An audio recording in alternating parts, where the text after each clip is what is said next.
Why, hello everyone, and welcome to the official Action RPG live stream.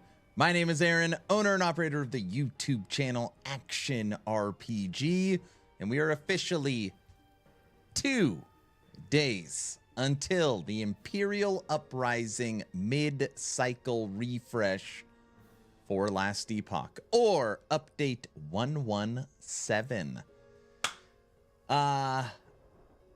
Tomorrow the game will be down. We will have no Last Epoch tomorrow. So I'm thinking maybe I'll stream for a few hours, spend some time putting together the build planner for what we're going to make for our Warlock.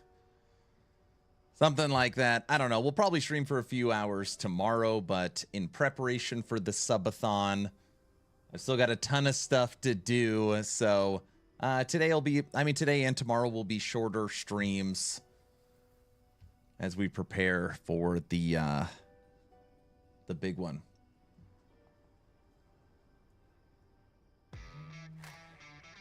Shasta, thank you for the tier 1 sub. Reset hype. Thank you so much. My name is Not Aaron, and I am the official owner of Not Action RPG. That sounds like a good channel. Hello, everyone. Whew.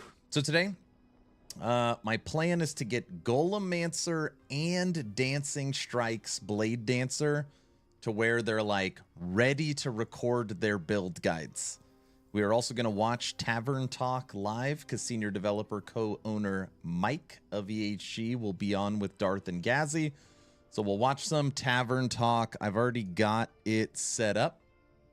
So we'll do a little, obviously we're not going to play bingo like normal, but I've got Darth's stream up here so we can watch it together when they go live for Tavern Talk. And yeah, should be a pretty good day. I need some tavern beans then. Yeah, you better go get those. Hi, Kiko. For the Warpath. I knew you're going to be all excited. Why no bingo? It's just we're going to relax today. Bingos are for Friday, not for Tavern Talk. Tavern Talk in 2 hours. Yeah, I think 1. I think it's at 1. But I always don't know because I'm in mountain time. Yeah, Tavern Whiskey, that works. Did you get to 700 yesterday? I pulled away by my kiddo. I'm happy to report the 670, whatever it is, Corruption Shade of Oribus died. And Golemancer is currently at 744 corruption. I can't believe it. 744. I can't believe it. That is not single Golem. That is not single Abomination. That's not single Archmage. That is not single Wraith Lord. That's this is minion army. 744. 744.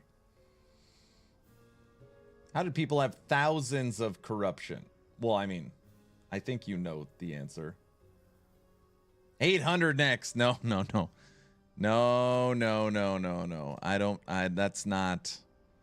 That's not. We would need, well, so far there's only one item. This build's done with the exception of this, my relic. So I'm just going to continue. I've already got 20 Weaver's Will Acolyte relics. So we're going to continue to go through these and hope we can get something that hits.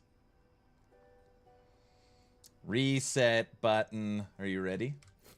Are you ready? So right now I was just looking like, what do I want to push? So for gameplay wise for my build guide, we will hang out here at here at the Black Sun. That's already ready to go. That's 744 corruption, so I'll mess with that. Who's a nerd? I'm not so versed. Okay, so broken builds, I'm guessing. I was being honest. Basically, yeah. Using whether it's bugs or builds that are obviously overtuned. You know, there's some builds that can do thousands of corruptions. But just keep in mind, those builds normally don't last long. And the game is balanced. This is what's really important. The game is balanced at 300 corruption. They said this 2 weeks ago. They continue to say it. And it was funny because the last time the question was asked on a Friday dev stream, they wanted actually a different answer. The question was worded like, Mike, can you put some of these like conspiracy theories and rumors to rest that the game isn't balanced around 300 corruption, right? Because, you know, builds can do thousands of corruption. And Mike's like, yeah, you know, we balance around 300 corruption. And you could actually see it. It's actually written now. Now you have like a written minimum corruption for the T10 is 300. It's actually written down, which is nice. Get Golemancer nerfed over 1,000. Golemancer can't push 1,000. This is a complete... I can't believe it's at 700. This is an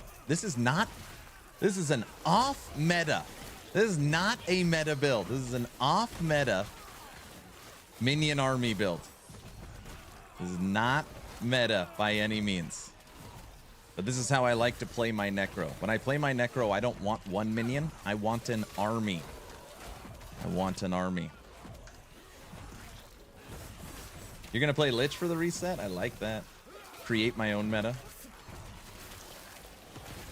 Evening all, what's up, Native? Man, what I just want to see on this Weaver is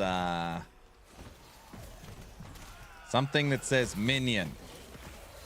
Minion health regen. Okay. It's being a good listener. Where's Guilty at? Guilty, I get a kick out of that. First affix minion. This is actually a minion health regen build. Aaron, it finally happened. Mastery respec. My prayers have been answered. So if anybody watched my video this morning, I wish I can go back in time and clip it. Judd, years ago, the owner, the top dog, the person that created Last Epoch and EHG, promised me a reset passive button on my stream years ago. And it never happened. So the fact that it happened now, I already messaged Judd and said, you kept your promise. It only took 2 years, but you kept your promise. Eco has gifted one tier sub, tier 1 sub to the community. Wastelander, congratulations. It happened. And now it's here, glorious day. Looking forward to the update. It's going to be fun. It's going to be fun. Yesterday, I got my new fancy controller set up. Kind of. I at least got it plugged in, charged, and updated. And yesterday, I got some music. So outside of Pretzel Rock, I've got now just on my Steam Deck.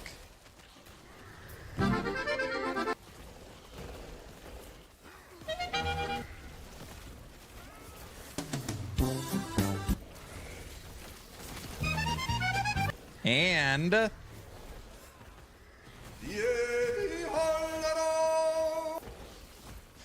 I've got at least right now 12 polka songs and 3 yodeling songs, all pre-programmed, that have cleared all copyright for YouTube and Twitch. And since they're programmed on the Steam Deck, I don't have to run them through Pretzel Rock. So I'm working on music as well.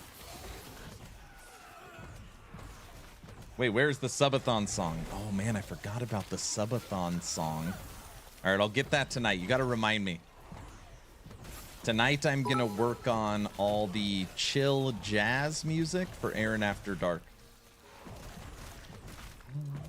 Kiko, thank you for the 100 bits. OMG, yodeling. Yep.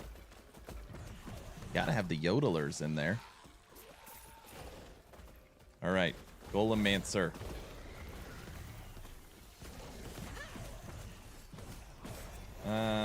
The bunny song is the stream theme. That's official. The Go Crazy one, right? Well, duh. Everybody knows that. I tried, guys. Sorry. You almost had it. You almost had it. So anyways, obviously knowing what I know now from the first subathon, I'm going to do everything I can to prepare. I will say I did have a little setback on the camera I don't know what it is. And then I did some research that daisy chaining, so like plugging an extension cable into an extension cable for USB 3, USB 3 does not like that. So I ran 7 USB 3 extension cables together, which I already had all these cables, and the webcam won't work. It'll only work with 1 extension cable. So as far as running the sleep camera up to my bedroom, that is currently on hold. So that sucks. Did you make a guide about this build? I have so many guides about Golemancer. Evening, Aaron. Hello. What's up, medic? You sleeping in the studio now? I hope not. I ordered a 100-foot USB extension, which I don't know if it'll be long enough, but I kind of have an idea. I can run a USB extension from my computer to the USB hub, and then run the 100-foot from that. I don't know. It'll come tomorrow. I will either be sleeping in my bed as of tomorrow when I'm done testing, or I'll be sleeping in the studio. For everyone's sake, I hope my bed. Knock down the walls? I know. So, I don't know how I'm going to make it happen. This is my goal. Fully prepare for the subathon, and I'm going to make, I don't know, 20 thumbnails for YouTube, since I need a thumbnail for YouTube streaming. So I got to pre-make all the thumbnails. I want to get all of the music and everything pre-done in my Steam Deck, so it's just easy to play music when I want to, so I don't have to rely on Pretzel Rock. I got to set up the sleeping arrangements. I got to pick up food and snacks. I already cleaned the whole studio. Medic.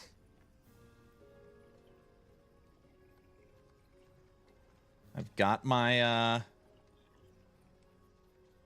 Huh? Uh-oh.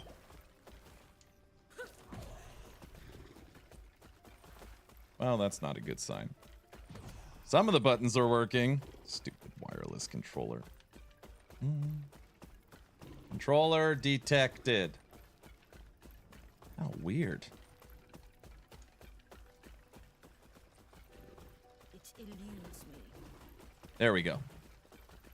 Oh, that was weird. No, it's working. There we go. Impossible. It eludes me. Half of the controller is detected. No, that was weird. It wasn't working for a second. No, it's working. Yeah. Detect controller options or something helps. Yeah, it was weird. Normally I just gotta wiggle it a few times and it's like goes into controller mode. So anyways, got the controller all set up, updated and charged. Granted, the controller, I did want to smash it into a million pieces yesterday, but yeah, that's okay. Believe it or not, I do know how to connect a Bluetooth device to my computer. I have my keyboard, mouse, headset, TVs, detecting all the kids' room stuff. I downloaded 2 different Microsoft apps on my computer. I did all the updates to the controller. This damn controller, I don't know why. I don't want to talk about it. I wasted so much time trying to get it wireless on the computer. It just will not read. I did the Windows updates. I did the Bluetooth updates. I did all the troubleshooting for downloading all the Microsoft apps. I updated the controller. I charged the controller. This damn thing will not connect Bluetooth to my PC. Is it infuriating? Yes. Yes, it is. Does it work plugged in? Yes. Yes, it does. Oh my gosh, it's the poison one. No way.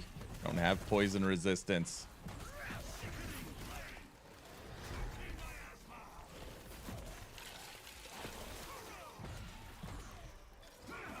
How much life does the Nemesis have? We will never know. All right, we got him. Best Buy support. Detect control options or something helps. I went as far as like looking up ways to connect other people in forums that have the same problem. I was like, I cannot believe how much time I'm wasting on this. It was the most infuriating. I literally wanted to take the controller and dump it in the toilet. I was so mad. I was very mad. Very, very upset. Like, of course, 8-year-old controller functions perfectly. You get the new piece of crap, and it's terrible. I don't know. There's something inherently, maybe it's my age, but like, I just hate everything new. And then every time I read a post saying, oh, you have to download this software, and then you have to download this software. So now I've got all this Microsoft garbage on my computer. Anyways, I don't want to get into it. Controller works. Just needs to be plugged in. I think 20. Is there a limit to characters on Legacy? I think 20 or 21. You running an Intel processor? No. AMD 7900. This is my PC. Windows 10. I am not on Windows 11. There's a bunch of people like, oh, you gotta like update to Windows 11. I was like, you're telling me to get this new controller to work on my computer, I have to be on Windows 11. I will literally not even return it. I'll just throw it out the window if that's the case. So what happens if you have 20 characters and a cycle ends? I don't know. I have no idea. Great question. We can ask Mike during Tavern Talk.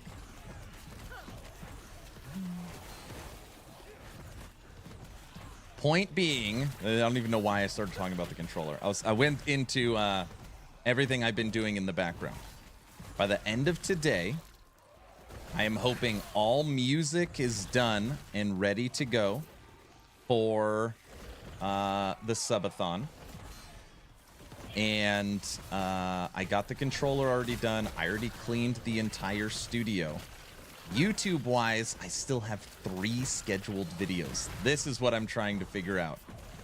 The video for Golemancer Dancing Strikes build guide. The video for updated Golemancer. And my top 3 builds for Cycle Refresh. Now, the top 3 builds for Cycle Refresh, that should be easier because I don't need Last Epoch. Because the game goes down. So if you guys don't know, the game goes down tomorrow. So for 24 hours, starting at 10 a.m. tomorrow, 10 a.m. my time, no Last Epoch.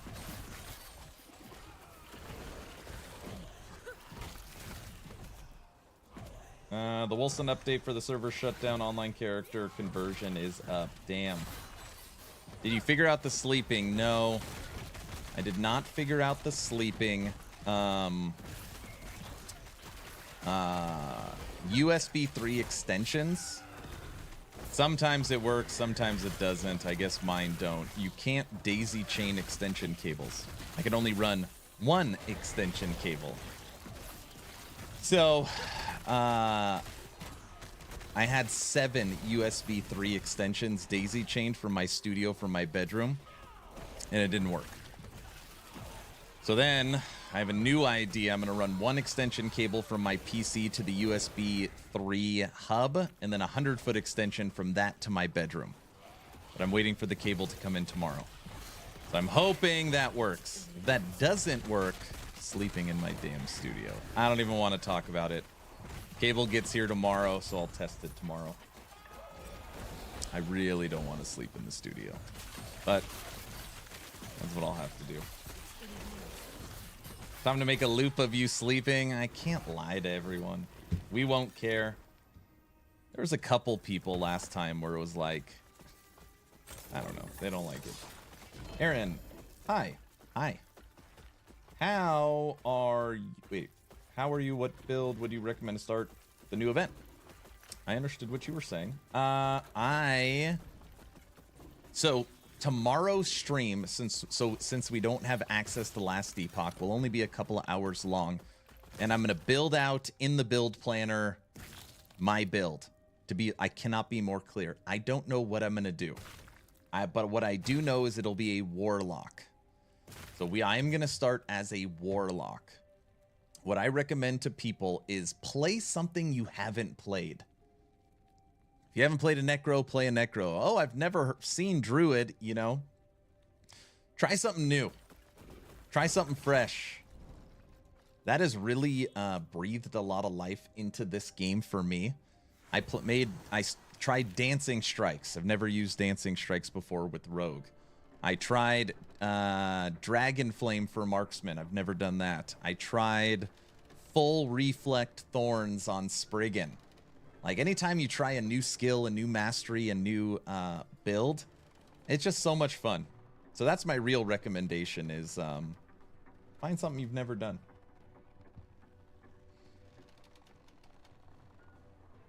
Aaron, hey buddy. Yesterday as you were eating the tacos, what song have you played on the pause? I really need to know. Cheers.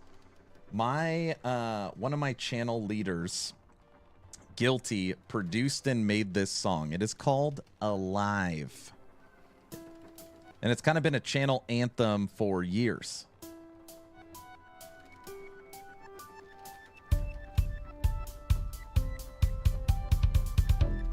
Close the curtain, close the door.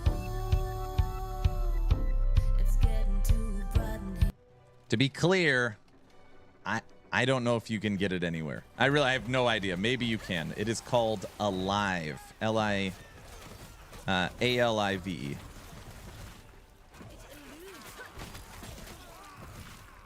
Aaron, you said it wrong. It's called Warpath, not Warlock. That's cool at the end. There's a little surprise there. That's a weird one where, like, you know, it's not a balance update. They're not making Warpath stronger, but indirectly they are making Warpath stronger. Oh, that was cool. That was kind of a surprise. Share the song with us. I've sent it to a few people in Discord that have asked for it. I don't mind if you join the Discord and DM me. But I don't know. I don't publicly throw it out there. Not that it's a big deal. I thought it was on Spotify. I have no idea. Maybe it is. That would be cool.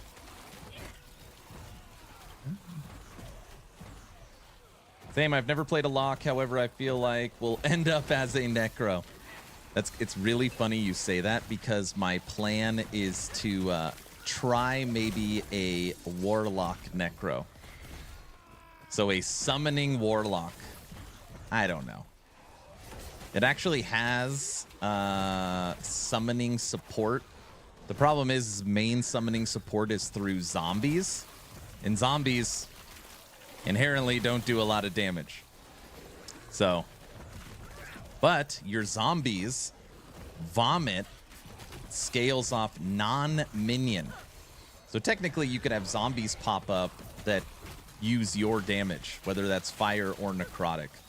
So I got a couple of like little ideas bouncing through my head. Who knows what they'll be like, but what'll probably happen is I'll just go straight Witchfire again. I don't know.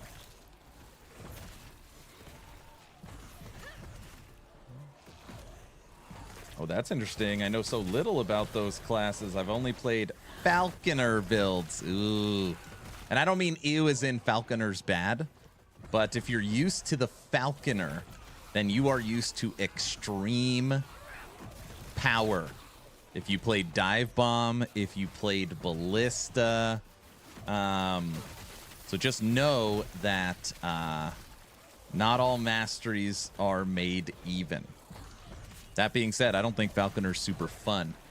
So you can, if you are somebody that determines fun based upon how strong you are, you might, you might want to think about that.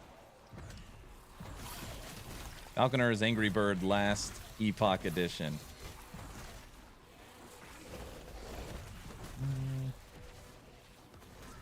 What do I lie about? So I'll DM you. All right.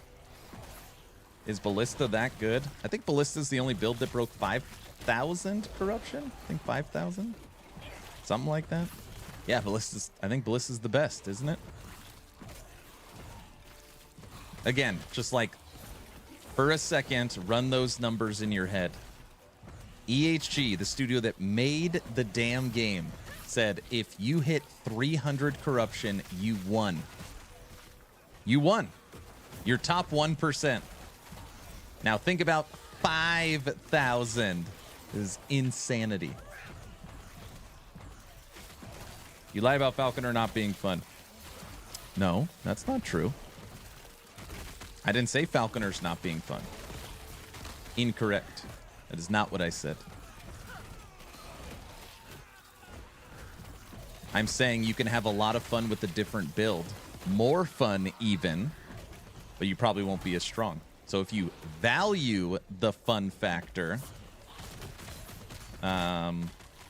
pick something other than Falconer. Ballista's so boring. I love the cold bombs, though. I drop bombs. All right, let's go back now that we cleared this and try and kill this nemesis. My ears deceive me. Aaron, you only stream LE or you'll stream other games? Wukong, Space Marine, Frostpunk? It's actually funny. I streamed and played Black Myth Wukong on this stream. I streamed and beat the Space Marine campaign. I stream every Diablo 4 season. I stream, for the most part, every single Torchlight Infinite stream or season, with the exception of the last one because it launched the same time as last Epoch. I stream every Dwarven Realms season. 2 weeks ago, we did a indie showcase. Maybe it was 3 weeks ago, where I played all of the newly released demos from Gamescom. So every day it was 1 or 2 different games, just showcasing new fun action RPGs from indie developers. We played the Grim Dawn Community Season 6. I used to play a lot of Wolcen Lords of Mayhem. I plan on playing Titan Quest 2. I plan on playing Path of Exile 2. But Last Epoch is my #1 game. It is my main. So right now, the huge focus is on Last Epoch because of this cycle event on Thursday. But know that we will switch to Dwarven Realms on September 27th.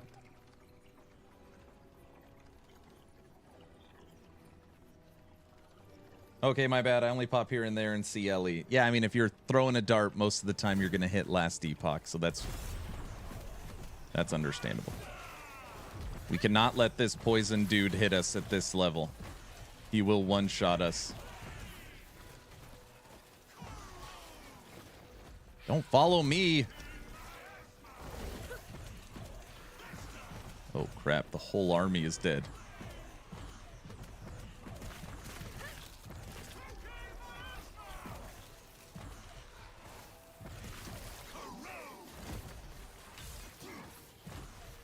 Where the hell did this big crab come from? Stay in the fight.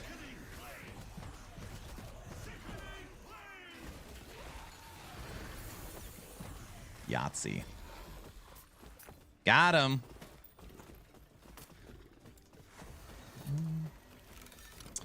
Just saw your video, Aaron. Am I right? The MTX reward is also for offline mode. It's funny you say that. The way it's worded, it does seem like the MTX reward is for offline mode. That being said, you can't have MTX in offline, and in the same post, it says that they can't track offline loyalist kills, which leads me to believe that the new event you can play on offline. This is just me guessing. I don't know. I would guess that you can play the event and take part in everything happening in offline, but you can't get the MTX and you can't track your progress on socials. It's confusing, right? Yeah. How's the end game for Wolcen? I'm thinking about playing that. Do you know what's happening with Wolcen? Just curious. Do you know all the latest on Wolcen? Good evening, party people. What's up? PoE win November 15th. Ballista's boring. Oh, yeah, that's right. By the way, I had a ton of fun playing Falconer on my unarmed Falcon Fist. Also at 500 corruption. Pretty surprising. Wolcen will be better now that you played offline. Yeah. Kiss Rings. If you don't know about Wolcen Lords of Mayhem, the game is currently at its completion state. It is a completed game, and they took down the online servers. So the game is done. No more patches, no more updates. The servers are shut down. It is at a greatly reduced price, and you can only play it in offline mode, which a lot of people are like, great. But it's done. I threw Aaron's Will into a Nemesis and got 2 LP. That is cool. I've still never found a 2 LP. Never. And every time I check the bazaar, I'm like, come on, come on. I always look for a good 2 or 3 LP Aaron's Will. Because every once in a while, someone will send me a picture of one. So far, nothing. So far, nothing. The Aaron's Will I use right now has a T5 Summon Wraith and a T7 Health Regen.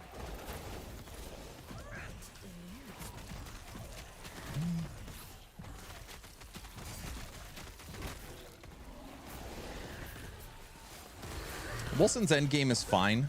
It's like a... it's weird. It's a city builder without the city. You are building up a city on paper only.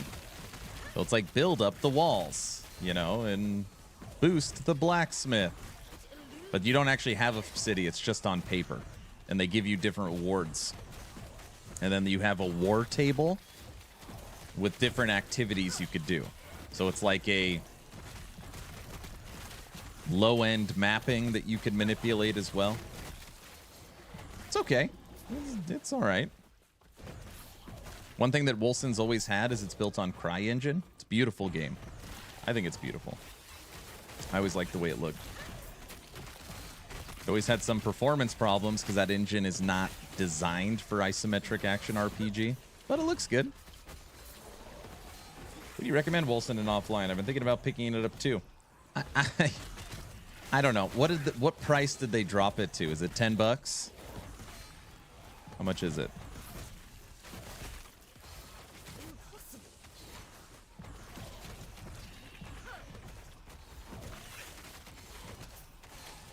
Guessing it's like $10.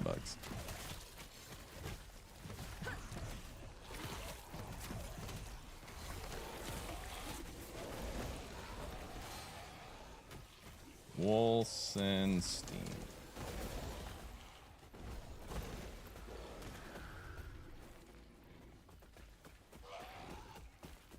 Oh wow, it's $30 right now. No, I would not buy it for $30. Maybe $8? Hell no. I would probably buy it for like, I mean, I already own it, but I don't know, $7, $8. Clipped. Finally the truth. Oh my gosh. I'm excited for UFO 50 coming out tomorrow. What the hell is that? UFO 50? Is that the name of the game?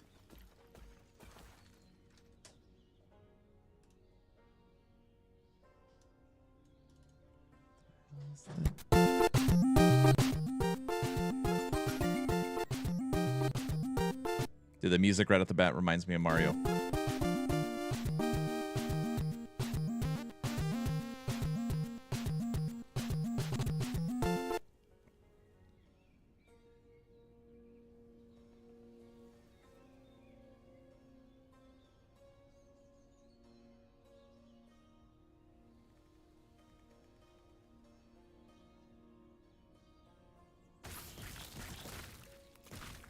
Shared split screen PvP, shared split screen co-op, single player.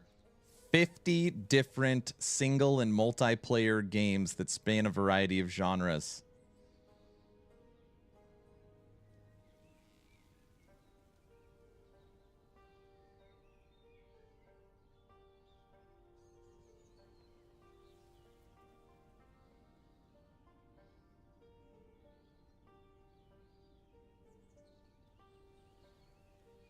Nah. Man, there's a lot of familiar stuff looking in here. Yeah, that actually looks pretty good. Very cute. You like that one? Hi, Luz. Yeah, I can see Mega Man too. Should I wait to do Dwarven Realms with the new season start or go ahead and play now? It's a hard one to answer. Depends the type of person you are. I personally like going in blind, which the DR developers asked me to not do because they wanted feedback on all the new systems. So since they personally asked, I played the season 2 and sent in my thoughts. But I like going in blind. So it just depends the type of player you are. Luz, how's your day going today?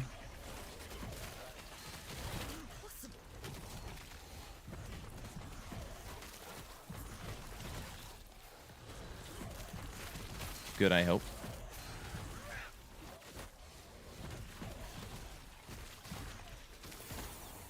We have not checked our Weaver. We'll check it after this. Busy? What's going on? Is it work? Are you at work right now? Sorry, if you're at work, I'll talk quieter.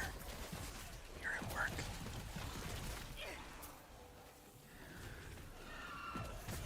Hey, medic. Tomorrow for the, not tomorrow. Thursday, when I start leveling my Warlock, I'll start the campaign on controller for you. See how that feels. Yes, Mr. Aaron. Okay, sorry. You can play it now and get familiar with the playstyle if you have not played it before. That's true. Don't go crazy. How are you liking the back paddles? Getting used to them? Yeah. They're my fave. Do they work? I don't even... Yeah. They're awesome.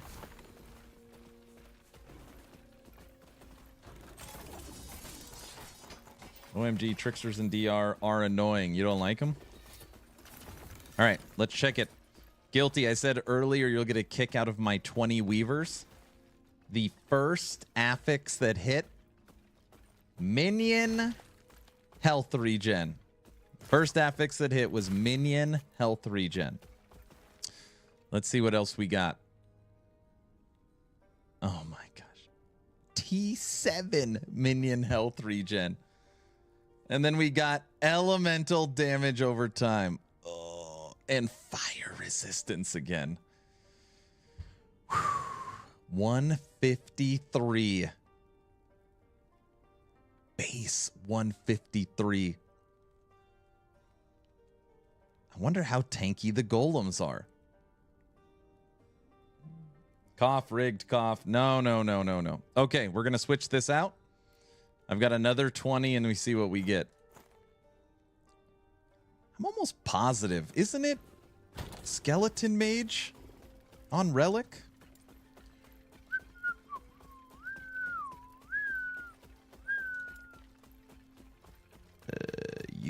You. Profane Veil. Infernal Shade. Aura of Decay. Harvest.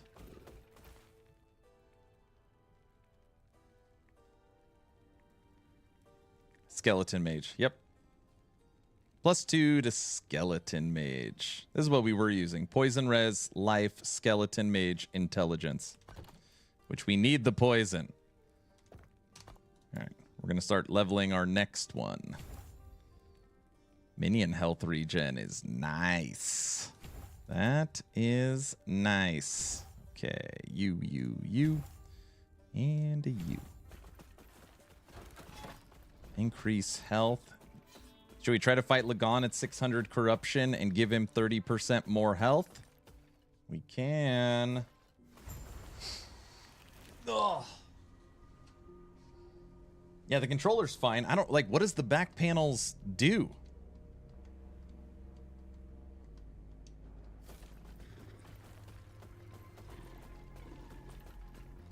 Man, that is weird.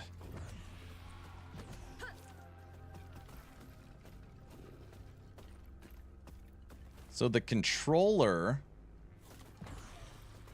All the buttons work except movement.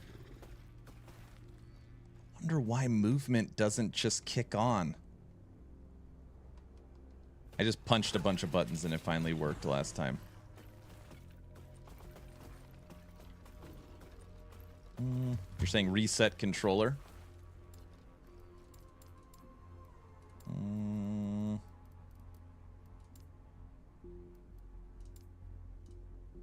Restore all defaults.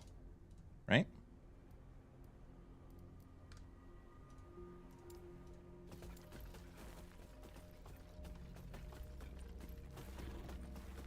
Yeah, so far, again, very much could be user error.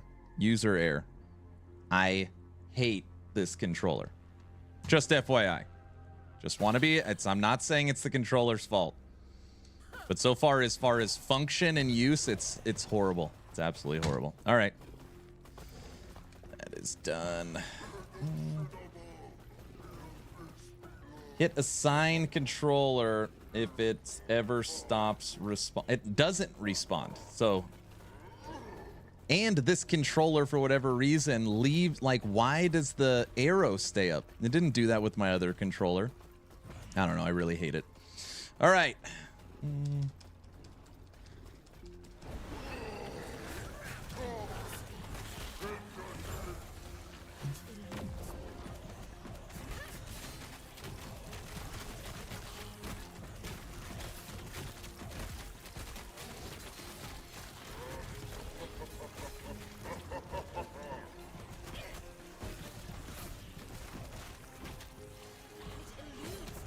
But I mean, those two things never happened on my old controller.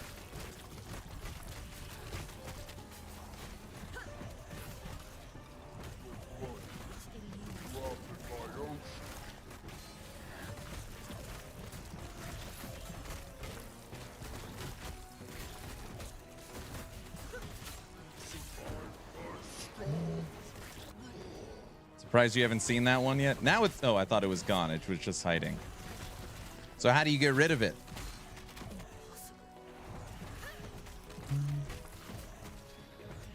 Yeah, the double cursor isn't going to work.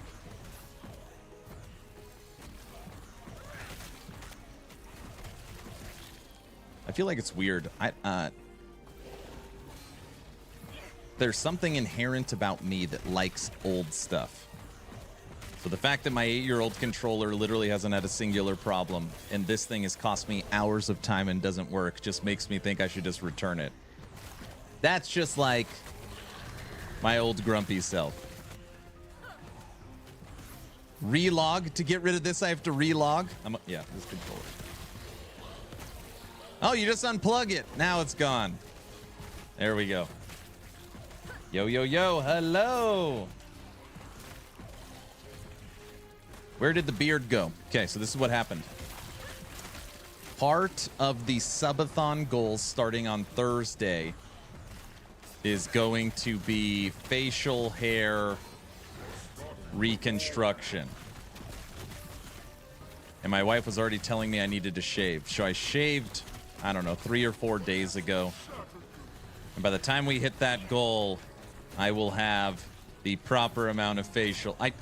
I timed my facial hair for the Subathon goals.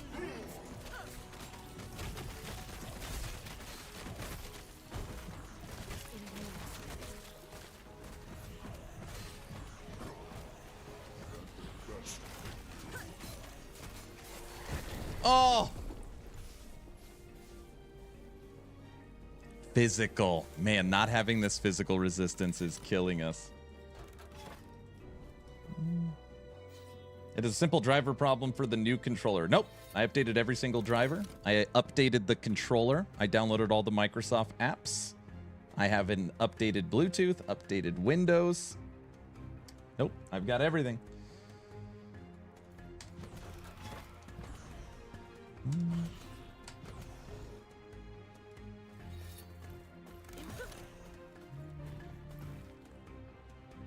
I'm preparing for the LE event. That's what I like to hear.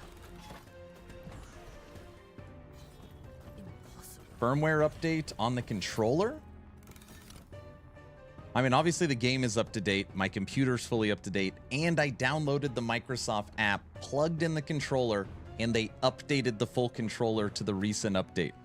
I'm just telling you, it's like I will not spend another second tinkering with it. No, I cannot believe how much time I wasted last night. And now the fact that it's not moving my character in LE is like just insult to injury. Okay, I like...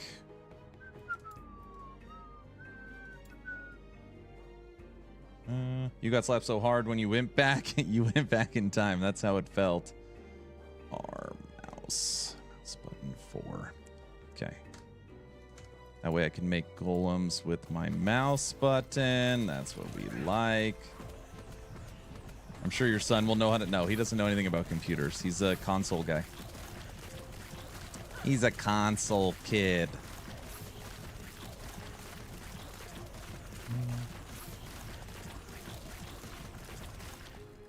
Okay. Let's try Lagon again. Get your offline mode players ready. The servers will be down for 24 hours tomorrow. No, we're just... Robert, I'm so behind in everything that it's probably better the servers are down. I still have 3 videos I have to make. I have to finish all the music for the subathon. I got to figure out where I'm going to sleep for the subathon. I got to figure out food for the subathon. I've got to get all the menu boards and all the goals for different achievements done. Next 48 hours is going to be wild. So, it's probably better that the game is down.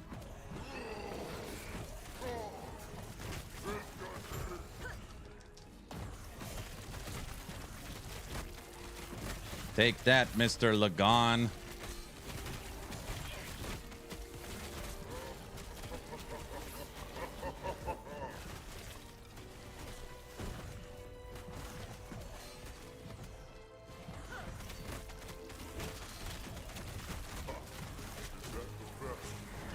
The big claw right there.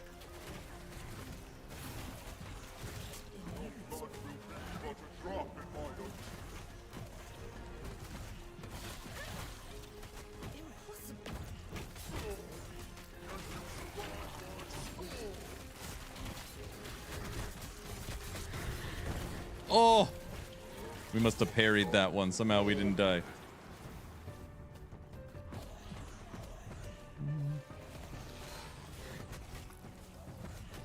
Is it a control through the Xbox app, like the settings in that? I mean, I have the Xbox app, and it made me download 2 different things. I can't remember. Microsoft app. What was the other thing? I don't remember. It's just the joystick that doesn't work. Correct. Literally the movement. I cannot move my character. Everything else works. Wish there was a way to copy online characters to offline.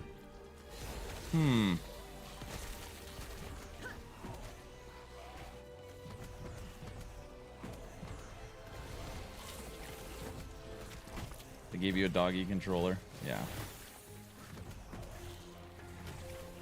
How's the new controller? Terrible. It doesn't work. It's terrible. When I don't have stuff prepared for the subathon, you could blame this controller. Because I've spent so many hours tinkering with it and it doesn't work.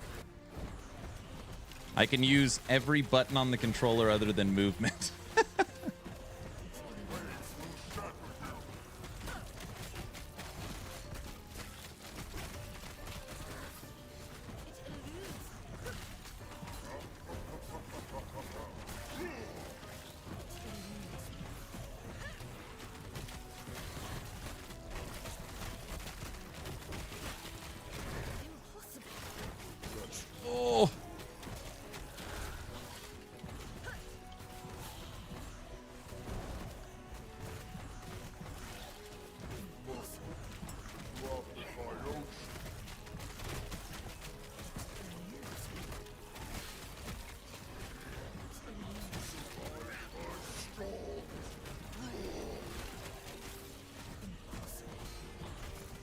Kill threshold.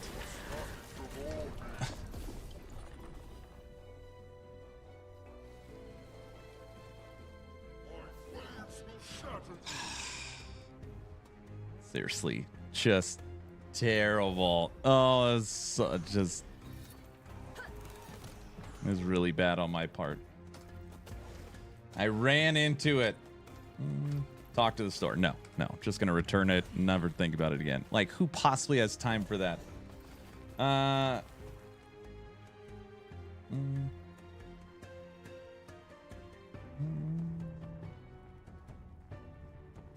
Also, Exathius, I ordered it through Walmart. You know, I just have a feeling maybe they wouldn't know how to help.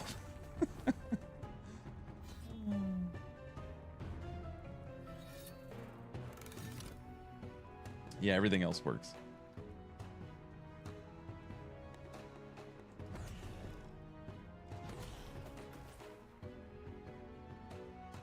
Hold on. I hear my wife and son saying that the basement is flooded again. Hold on.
My basement's flooded.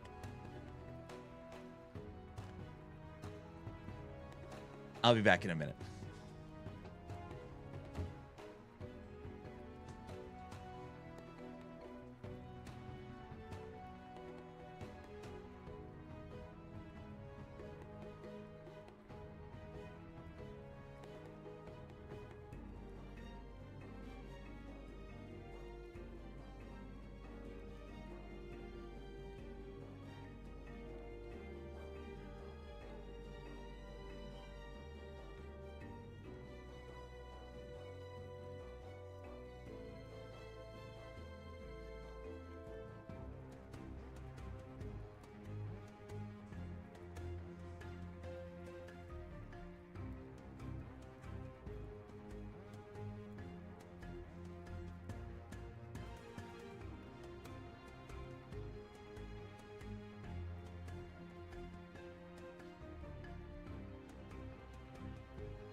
I'm drenched.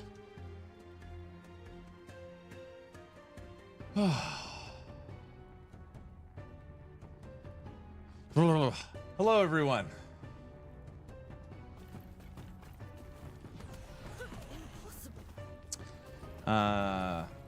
Water heater? No. I am currently in... there's an ad running on Twitch. I'm sorry. I'll explain it, give it a minute, and I'll tell everybody what happened. Can't see it. I'm like drenched right now. Not the water heater. Jeez.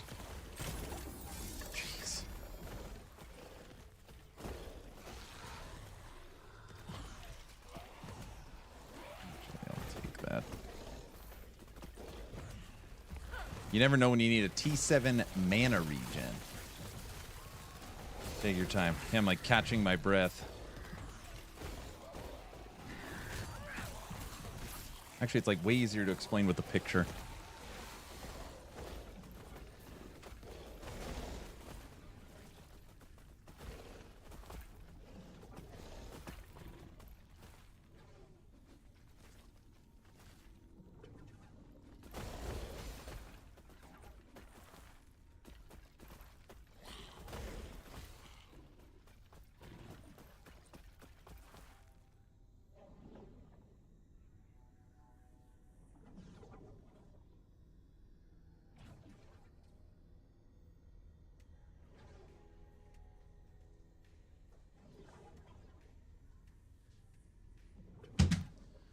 All right.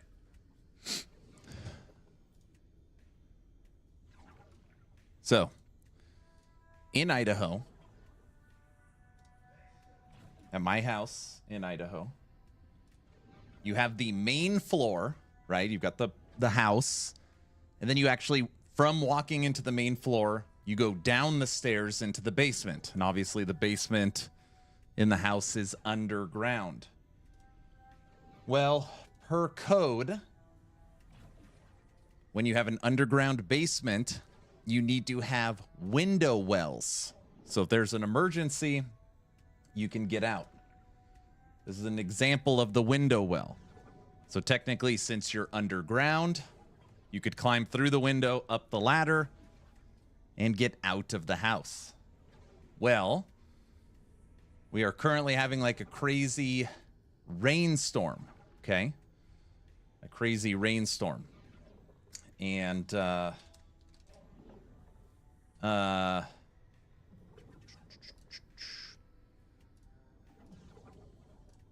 and you've got the roof, okay, with the gutters. Here's the roof with the gutters and the runoff. Well, one of these is clogged, okay? So one of these is clogged, so very little water is coming out, which is pushing all the water to this drain. And a lot of water is coming out, which then filtered into the rocks, which then went down into the window well, flooding the window well, which in case flooded the basement.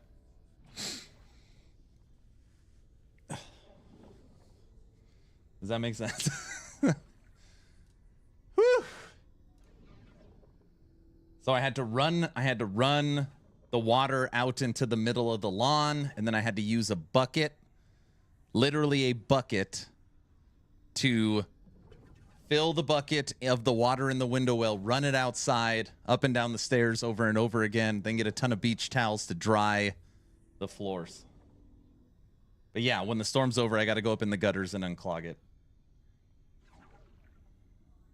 I can reach the gutter, it's just not in the storm. You need to change, Mr. Aaron. You don't want to catch cold. Luckily, my studio is a natural heater because of the electronics, so I will dry fast.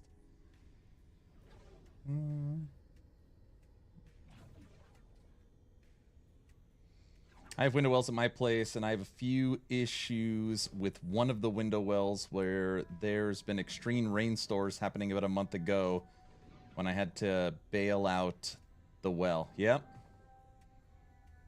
So you're saying you need better seals on the window well. No, you just got to make sure that like the water isn't funneling to one well. I use a small trash can. I mean, it's a big bucket for water. It's a mopping bucket. But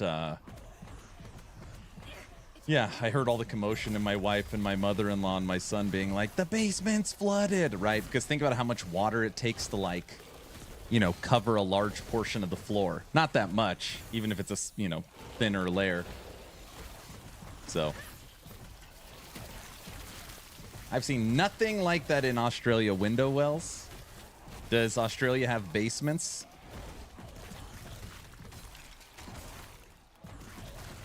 Like, do any of your neighbors have a basement underground? Window wells are required. So that is what just happened, or I guess is happening. But we've got the water running off or away from the window well. We got most of the water out of the window well. A rug is for sure ruined. The rug in the center of the family room downstairs is like soaked. So that's not coming back. So that's gone. First time hearing about window wells. Yeah, so each bedroom downstairs, lady, the window for the bedroom is attached to a window well, right? Because if there was a fire or an emergency, you need a way to get out of the basement. So per code of Idaho, any basement room has to have a window well.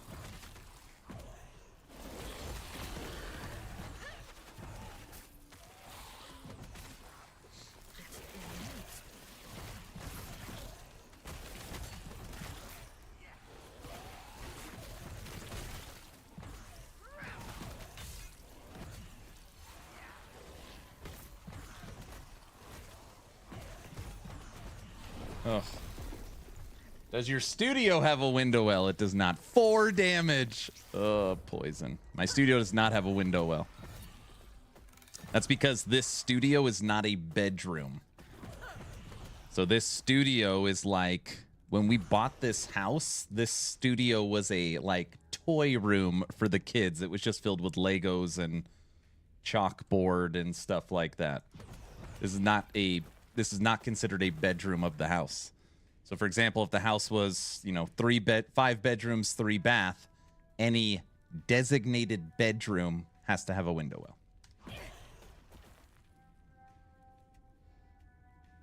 This is my job to put window wells on and do the grading. Generally, that would mean that you need a better angle to the property line so water can get out better, but it can depend on how much water there is. Yeah. One of the gutters is blocked, pushing a lot of water to one runoff, and that one runoff was running basically directly into the window well. It is really bad, but it's corrected now. Hopefully it's fine. Look at that. You've never even heard of window wells. We have a window well installer in chat. I love that.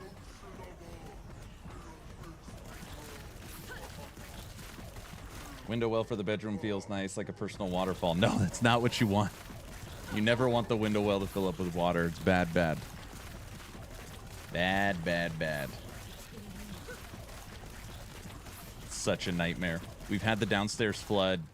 Actually, this is our 3rd year in Idaho. Every year it's flooded. Every year it's flooded. And Sanis, we've had a contractor, a landscaper come out. And this is actually normally the good side of the house, but the bad side of the house, he says that, oh yeah, like the leveling of the property is off. It pushes the water into the window well, not away from it. But the price to fix it was I guess it's just going to flood every year. Because I couldn't believe how much they wanted. Like, yeah, no thanks. I guess it kind of makes sense. You're talking about landscaping, and I'm sure it's a big project.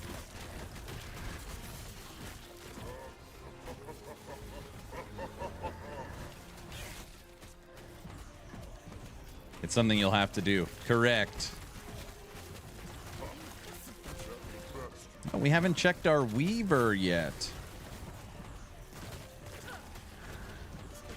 today's going to be a little bit on a shorter end stream. What? Oh. Everyone, my brain is fried. I can't tell you the last time I died to a Lagon beam, and he's killed me twice in a row. Yeah, Lagon's beam. It eludes me. Lagon is the name of the boss, and he shoots an eye beam. Washed, exactly. Hey, Aaron, haven't played 1-1 yet at all. Do you think your Rune Master Righteous Fire build from 2 months ago is still good? The Righteous Fire build from 2 months ago is for update 1-1. So not only is it good, it's fully up to date. It's the build for this cycle. You're not concentrated. That's exactly right. Lagon being an Apple user, confirmed. Confirmed. The issue my place has had is that the gutter over the well was overflowing and draining right in front of the well, causing the water to overflow. That's basically what happened. That's what I fixed. I grabbed one of the long black runoff tubes and ran it from the drain into the middle of the lawn to get it away. And then bucketed all the water out, then moved the couch, then rolled up the rug. It's just a nightmare. It's fine. It's done. Maybe.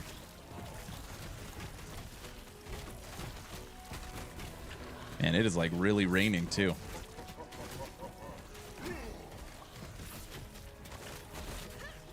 This time, Lady Medusa, I am focused. By the way, Tavern Talk starts in 1 hour? Or maybe I'm not focused. 1 hour till podcast. Yeah, it starts in 1 hour.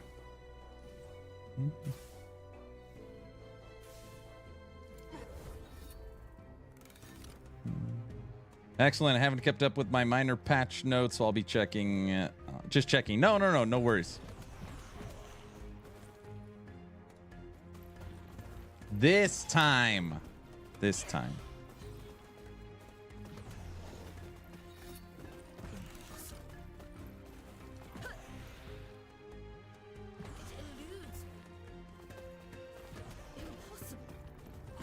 Come on, we killed Rye at 700 corruption. I refuse to believe we can't beat Lagon. Oh, let's check where we're at. Physical resistance. Oh, we actually need that. Our Weaver started with physical resistance. All right. I'll take that.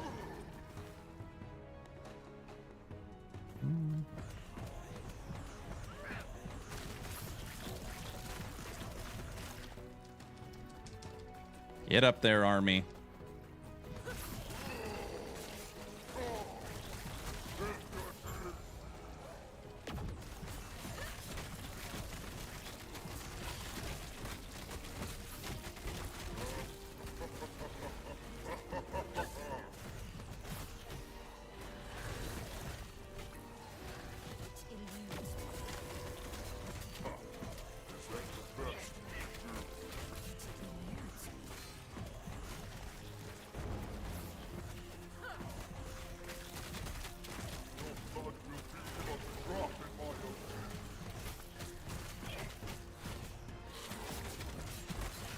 All right, my nerves are relaxed, feeling good.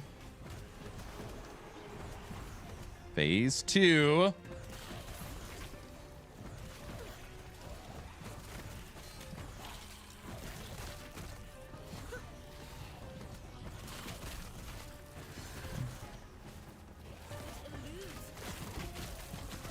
I'm going to work on the loot filter and build planner for Golemancer once the podcast starts. Tomorrow you'll use all the Harbinger eyes. Tomorrow, there's no last epoch, sir. Tomorrow there's no last epoch.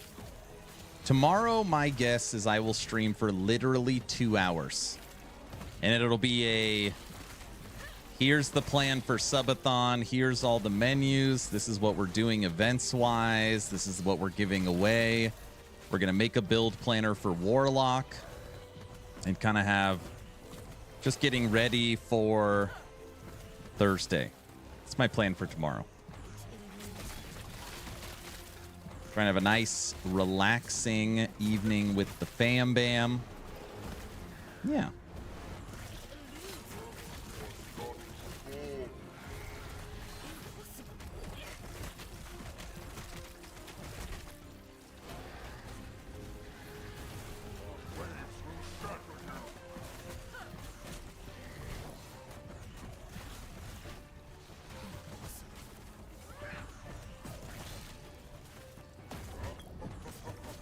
He almost got us.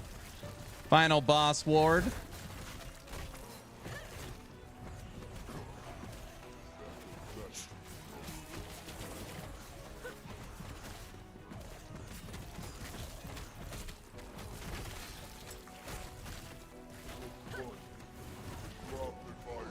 Can we do it?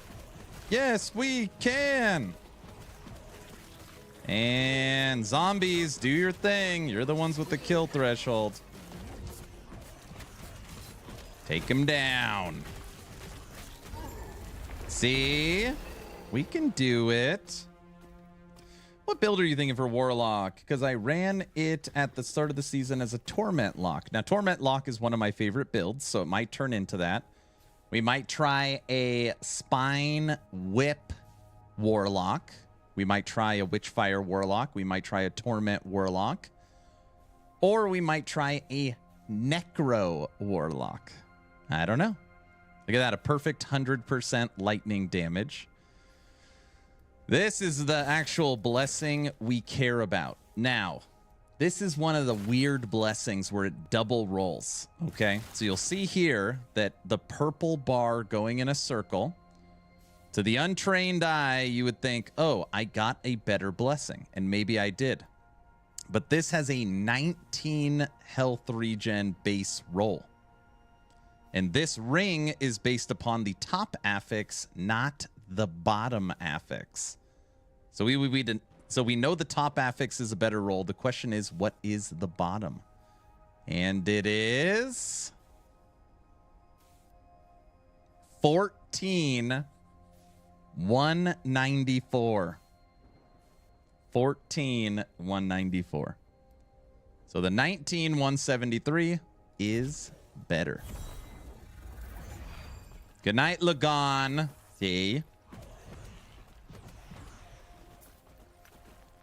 Stormcarved Testament. 402 Coral Shield. I did a Torment Witchfire Warlock and was slapping 400s at 94. Nice. It's a fun build. I like that build. I like that build.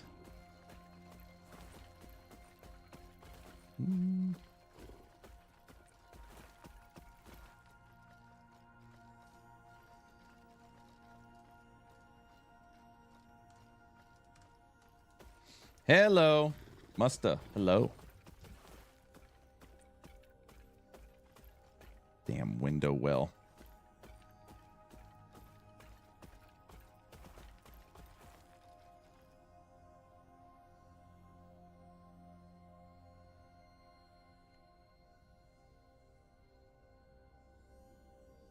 Speaking of Lagon, I tried to make an Al'Uvian work so many times.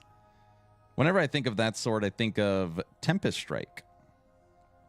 That's where my brain goes. Tempest Strike. Torment is fun, but it kills my GPO. Which build you gonna use now? I don't know. Should we reconnect our controller? Medic? See if it works.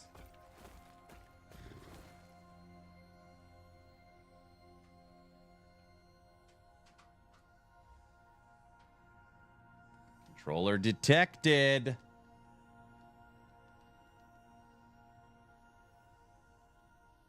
I still think you need to relog. Oh.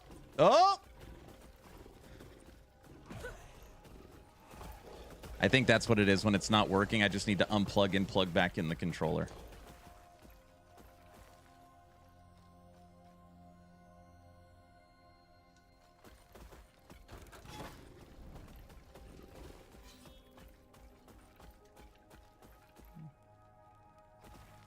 I used to read your last name as Langon. Langon. Lang1. Langoni. Tortellini. All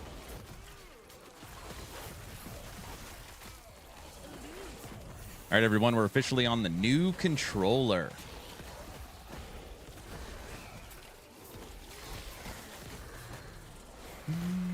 Funniest part was after I stopped playing, they buffed Witchfire, right?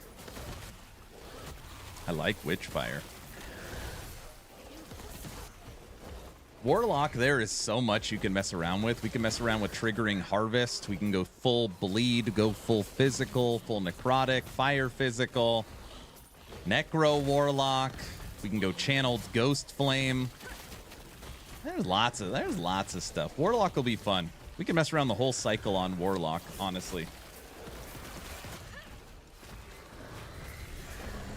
That's all you got to do is turn it on or turn it off, turn it back on. Problem solved.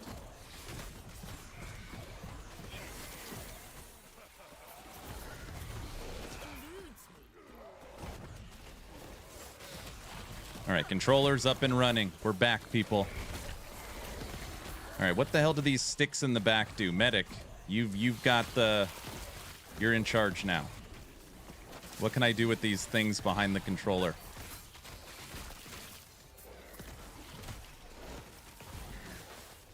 Clicking them now, they don't do anything. I gotta assign them.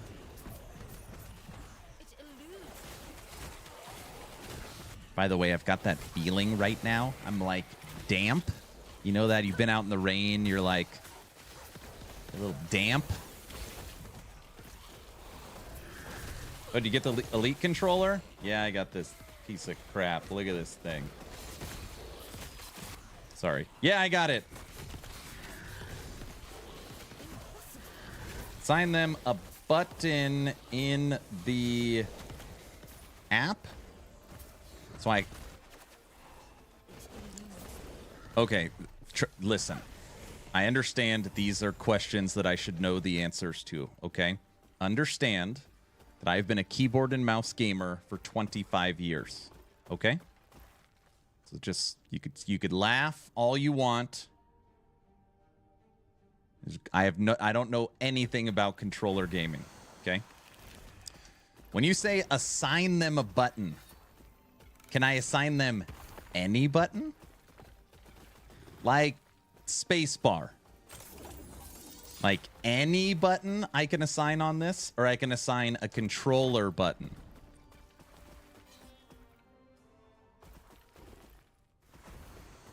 Partly user, partly Microsoft. That's probably fair. You could assign them a controller face button.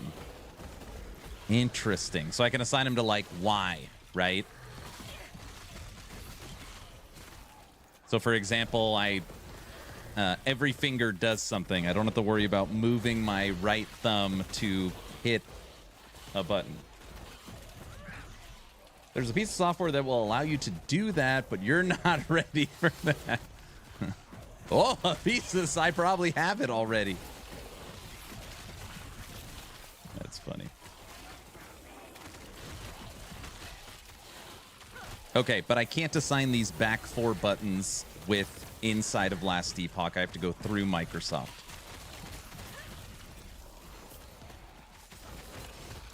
AB, XY, D-pad. Got it. Yeah, like for example, LB, I don't like that LB is my potion, right? So you're saying I could assign LB to one of those?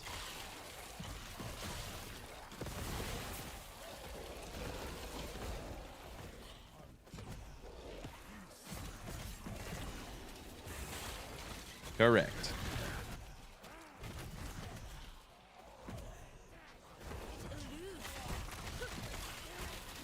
I never touched the LB, RB buttons. Yeah.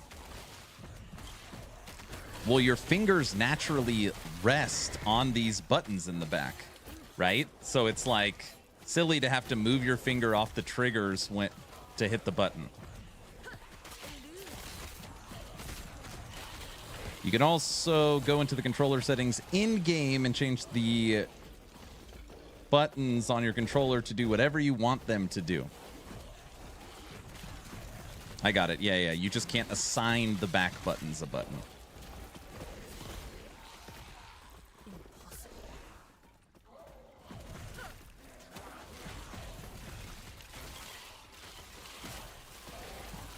That's why the back buttons are so nice. I don't mind adjusting bumpers. So I've got mine set to A, B, X, Y. I've never gotten into the habit of having my fingers on the bumper buttons. My index fingers are always on the triggers, correct?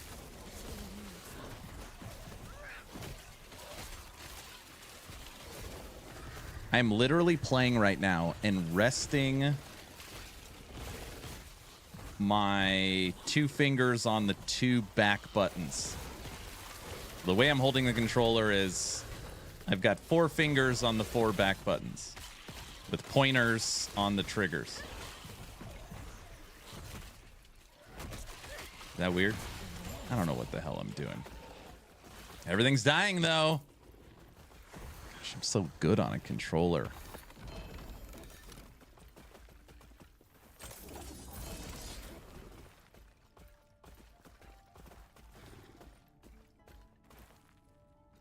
Bad roll.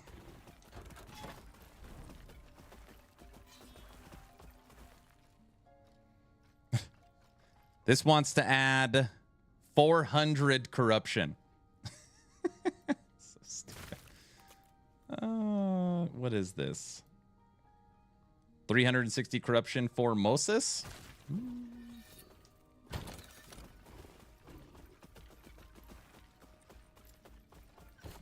This one is always weird.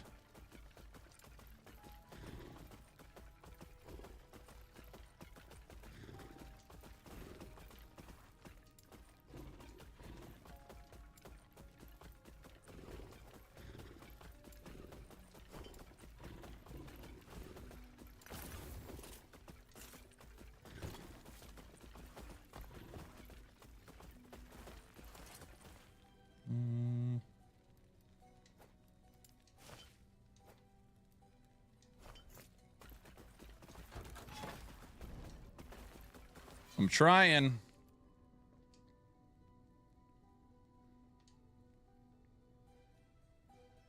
I took mine off the box too after Space Marine 2.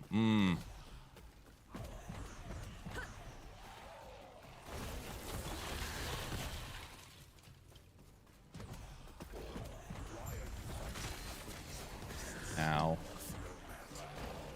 It's Wraith Lord. Get him. Get him. Get David Harbour.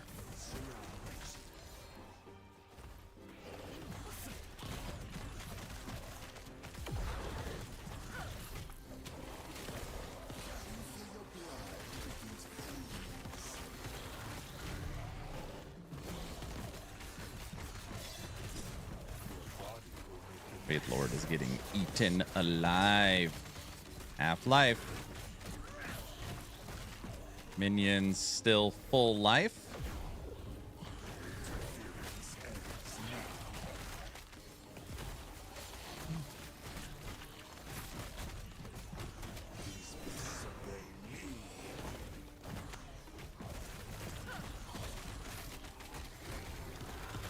It's rare I fight a boss on controller.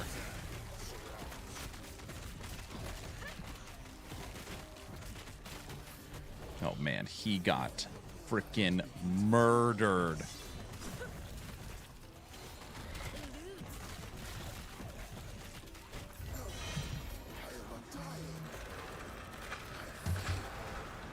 Baby steps. That's fair. Two-handed axe. Not perfectly rolled two-handed mace. Who the hell uses maces? Keep current. People in the forums were mad because they didn't see anything in the patch notes about fixing the gold dupe. I wish I wasn't I wish I was making it up. You are making it up. I don't believe you. Honestly, I don't believe you. Frostbite shackles.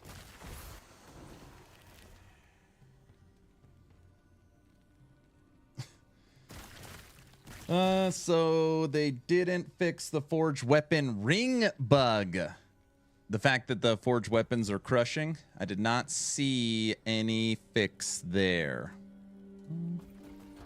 If there are more undead enemies, does it mean healing hands gets an indirect buff? That's so funny you said that. I brought that up the other day when it was announced. I was like, oh, healing hands, huh? You guys can kind of see it. Look bottom right. We're currently at 360 corruption. This Shade of Orbis fight would add 430? Something like that? How about Healing Hand Skybeam?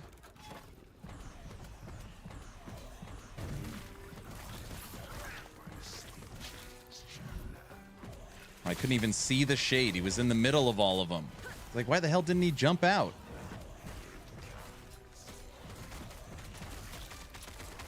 Dude, fighting a shade at 300 compared to the shade at 700 yesterday does feel a little... He can for sure still kill us, but it is very different fight.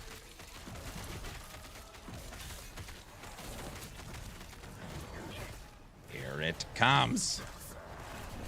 He did still kill us. I'm not sure what killed us. Rip.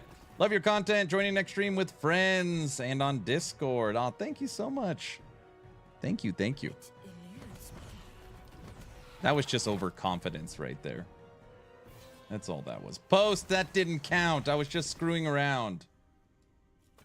All right, now I can't die because now if I die twice, then it's a trend. Here we go.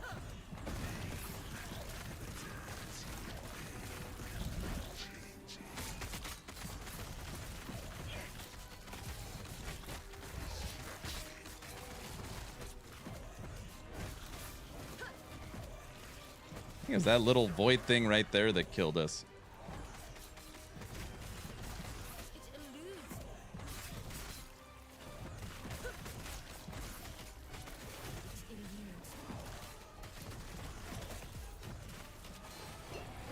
Or that.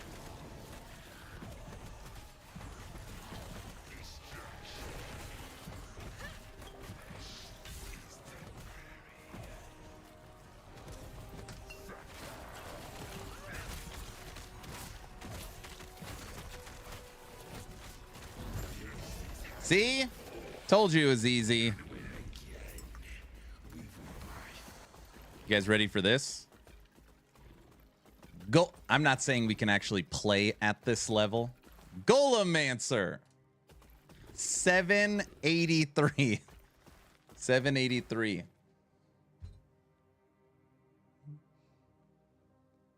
Aaron, is there any actual reason to finish the campaign, or once you get the passives and idle slots and access the bizarre COF, there's no point in going any further? There is, you know this. There is one thing you get for finishing the campaign. And for the true min-maxers, you will do it. But ultimately, you get 1 attunement, 1 intelligence, 1 dex, 1 strength, and 1 vitality. You get a total of 5 attribute points. I actually didn't know this. Yes. Obviously, it's in the grand scheme of endgame. It is nothing, but you get 1. You can always tell if someone's finished the campaign, because as you can see, I have 1 strength, 1 dex, and 1 attunement. It's because, yeah, that's what you get. So normally what I would do hunter is you just go back. I mean, you could just finish it beginning to end, or you just go back. Now, let's go to the next one. Where are we at? Blood, Frost, and Fire. Fall of the Empire. 304. 304. Oh my gosh, we could totally... just for giggles. Hold on a second. Just for the giggles. I can push this to 800 corruption. I could push it to 800 corruption. Doesn't mean we could kill anything at 800 corruption, but I could push a timeline to 800.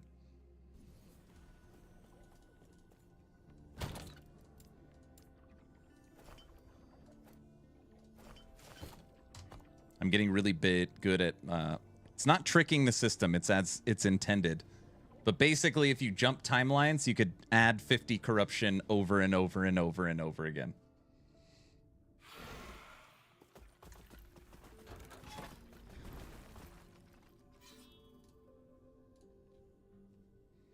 So now we got to kill the boss on our controller. Oh, look at that. It just immediately kicked on. Man, what a great controller I have. Woo! Then fight the shade. And we're at 800 corruption. Someone said push it to 800. I said no frickin' way. But we'll do it. For science. Just for science. I don't know if we could clear an echo at 800.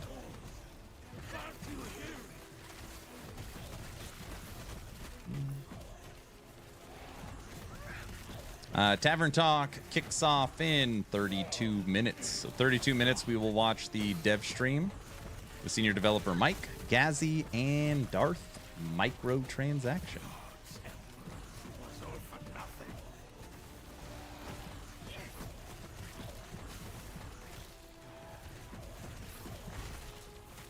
Golems are putting in work.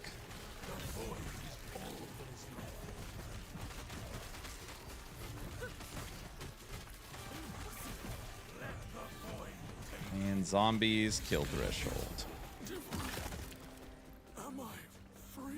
Who do they have on today? Mike. Look at that. Perfectly rolled 35% relic drop rate. Why do you pick relic? Well, because relic has skills on it.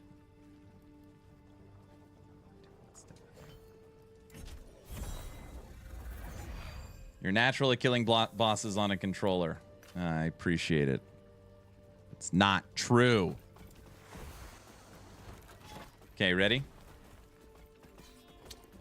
Shade of Oribus. This will add... Yes, I'm saying this correctly. This will add 513 corruption. This fight will add 513 corruption. 513. Did you watch the new D4 DLC trailer? If yes, what did you think? I mean, I've watched every campfire and everything they've put out. If there's a new trailer, maybe I did. If it was like today, I probably didn't see it. When did it come out?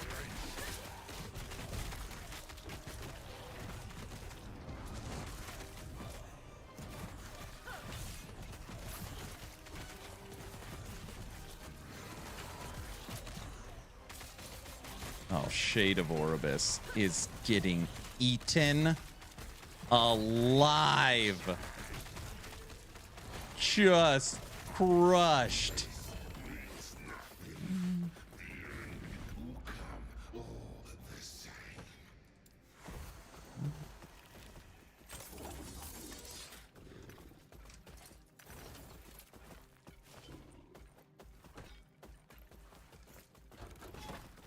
All right. Current corruption on Golemancer is now 817. There you go, Guilty and Brow. That one was for you. 817.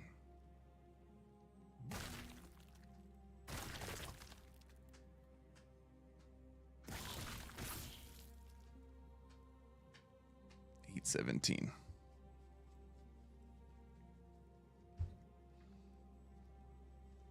It's not even 2817. Man, I know there needs to be a 1 or 2 in front of it, right? Psh. Everyone plays.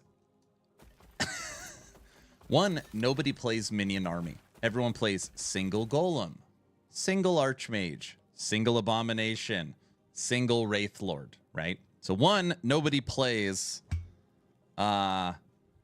minion army. On top of that, nobody plays melee minion army. Normally when you do see minion army, it's focused around flame wraiths.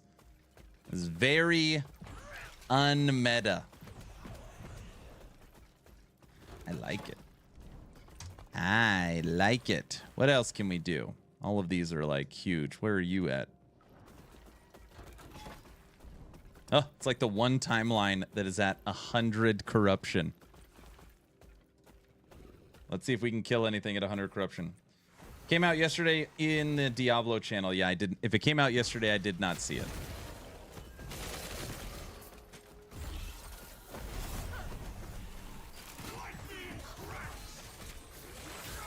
Oh, we haven't checked our Weaver either. Let's check our Weaver.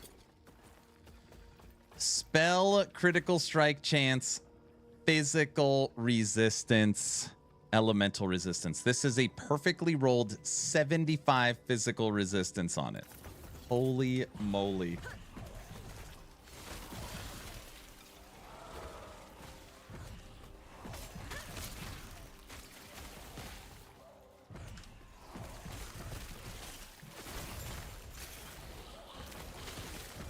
Dope, caught you live. Can't wait for the cycle refresh. Gonna play a bleed marksman. Ooh, a bleed marksman. Are you gonna use explosive trap to trigger your shots? Tomorrow's stream will definitely be on the shorter side. I'm hoping to have all of the event stuff ready to present. And then we'll work on a build planner for Warlock. It'll be a shorter stream, since the Subathon will be kicking off. Sanguine Horde.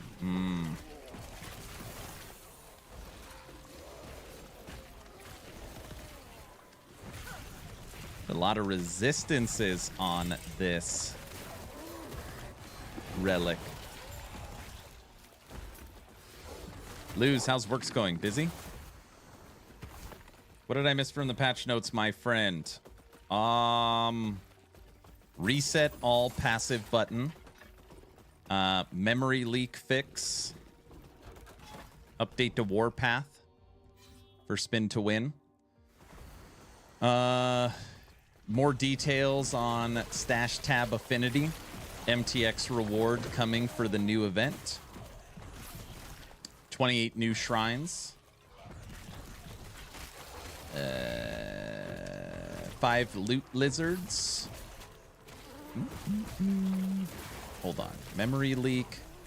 Reset all passives. Something else in there. Something else. Something else.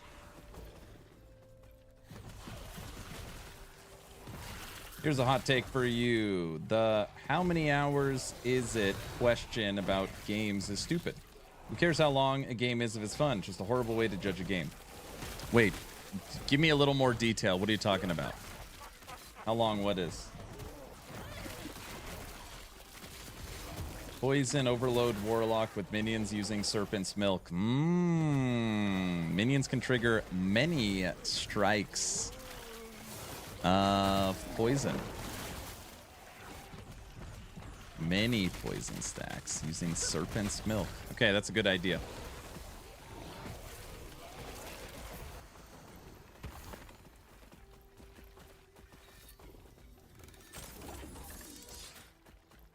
Don't be afraid to take the day off tomorrow, spend quality time with the family. No, for sure. I figured I was going to work on a build planner anyways. So Going live for a few hours, like I wouldn't kill myself. It would be very relaxing, I think. Like, people are mad about how long Space Marine is. Oh, I got you. I got you. I thought you were talking about patch notes for Ellie.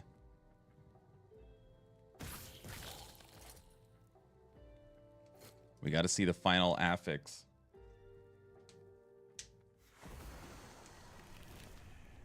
Did they say there are any specific drops from the lizards? Yes, there's 5 different lizards. Each lizard has a different drop.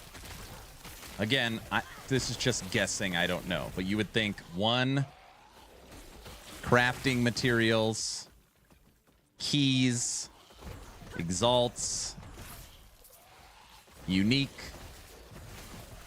That's 4. So it would be a good 5th. Crafting materials, keys, exalts, uniques, sets. Ooh, that would suck. Loot lizard that drops set items.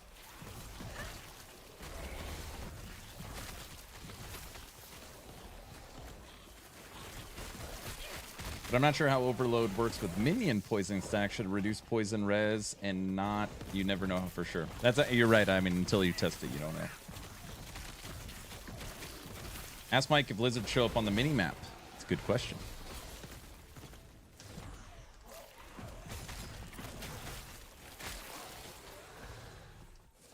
It is a good question. I read the patch notes and I was like, hey, there's actually some surprises in here. That's good.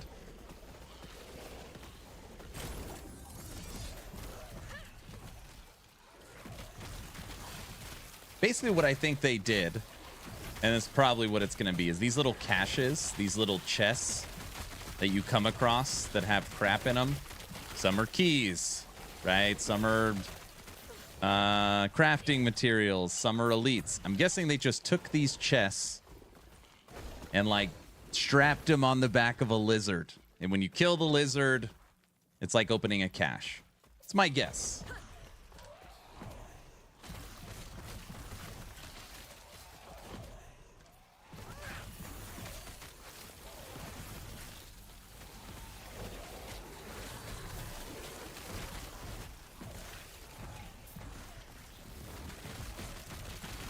I looked at the patch notes and almost had a heart attack when I saw the only skill to change would be Warpath. Thank the gods it was buffed. Isn't that unbelievable?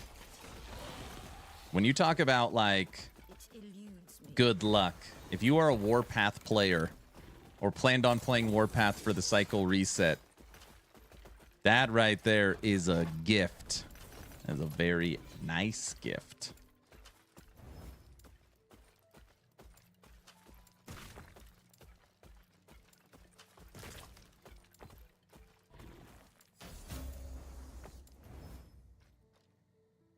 Two LP Sunwreath. No. 1 LP. They said they were not balance changing. Technically, they didn't change the balance. They updated the way it works. It's not a balance. It's a something else. Duh. It's kind of a balance. Don't need Arrow Guard. No. Mana and crit avoidance. Could probably sell that. No, I don't need that.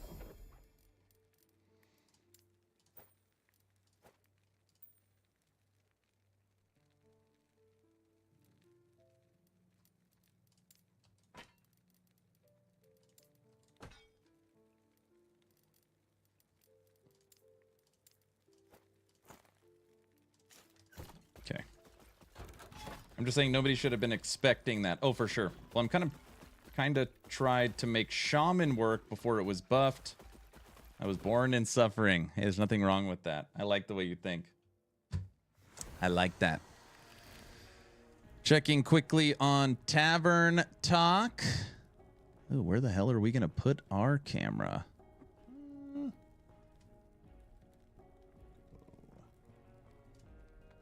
Pull that.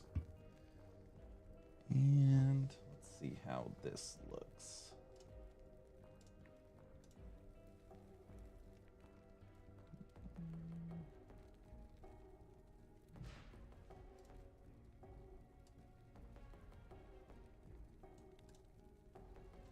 Bring it to there. Find info on this. Could you elaborate on this topic? What it meant, like what it's about, and where we're heading. We could do something simple like that, and Mike will just take the wheel, and we're gonna have to stop him before he goes off for 2 hours. I mean, that's fine with me, dude. Throw the misc then. I threw him one from. I wanted to make sure I get Aaron's question in here too, because I told him he could throw in questions he had, but it looked like he only had one he was super curious about. Yeah, which one was that? Yeah, let me make sure we get that one in. What are the odds? Let me see. He had. Oh, that was the one that Aaron asked about the seasons. He was thinking about the bigger seasons here, so we could probably retool that one a little bit. Just being like, this is the first of the bigger seasons? Like, or do you prefer the bigger seasons, or moving forward? We can think of a way to ask that one. I do want to ask Aaron's question. I don't want to. Tell him he can add a question and not ask him. We'll fit it. Fine. It's just funny. That was the one question I was like, maybe. Yeah, you roasted Aaron, so like, goodness. Sorry, Aaron. Stop roasting me. Oh man, feel bad now.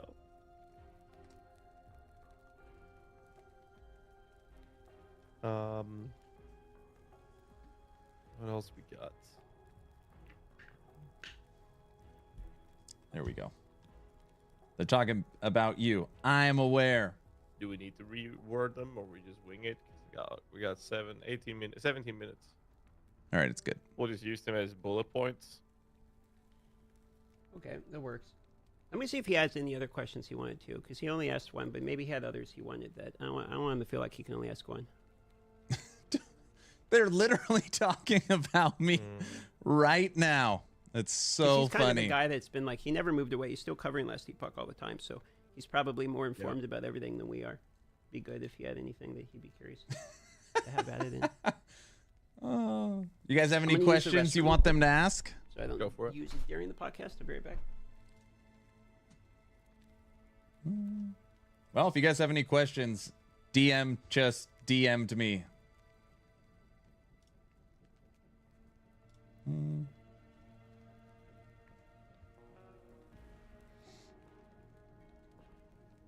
At least you didn't get as roasted like Dread did. Ask them who they are.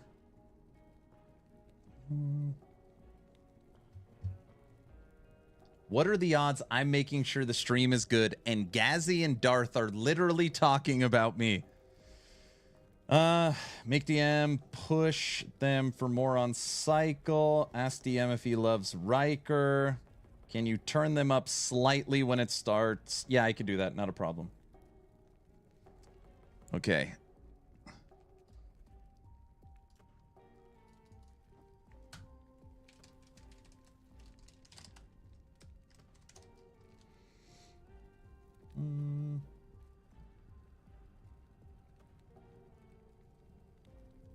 All right, John, submitting it.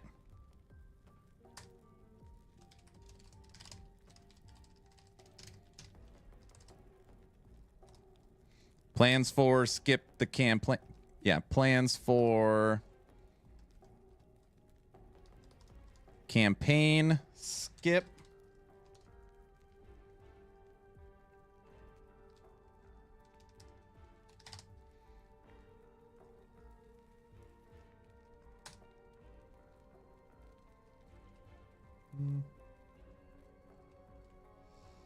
Now I don't know if I should watch DM or Aaron watching DM. Oh, by no means do you don't feel the need to be here. Ask him if we can have more controller.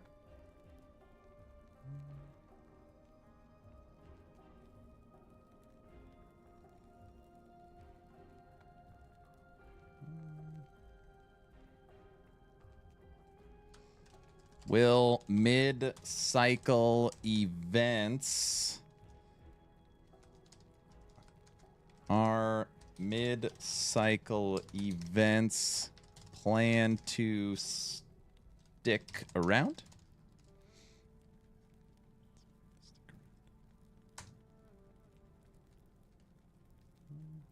But I want to be here. Then be here. You know what's funny? In every D4 questions time thingy, people always ask, why not make it so you can't skip the campaign? And every PoE and LE1, they want to skip the campaign. Why do controllers suck? Ask if they plan on boosting melee combat to feel relative to ranged, like PoE did last season.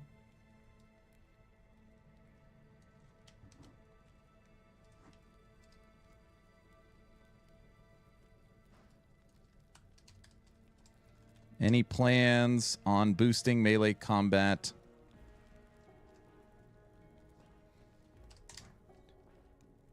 to feel relative to ranged like PoE did last season?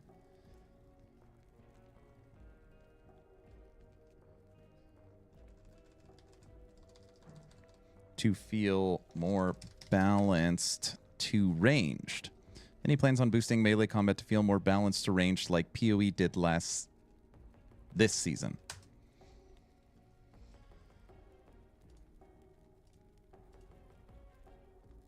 No, I'm not typing to DM, why do controllers suck?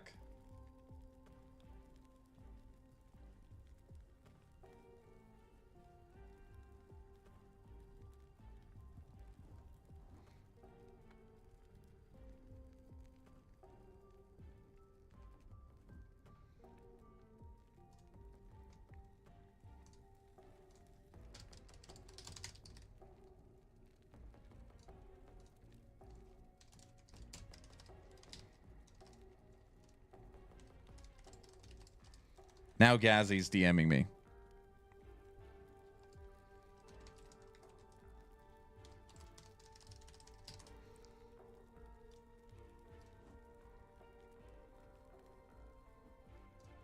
All right, what else?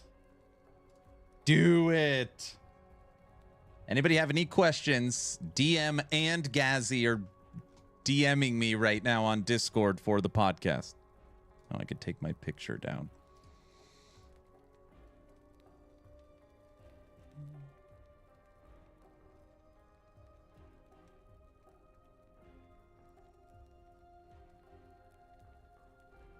I'm typing all these questions that you guys are asking. I feel like I know the answers to all of them, by the way. I don't think melee needs to be buffed. Bosses need nerfed against melee. Make Gazzy ask, when will minions get nerfed? No, I can't do that. He just would never ask that.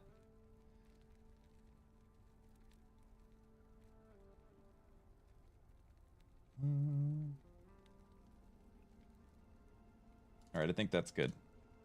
These are the questions I sent to Darth.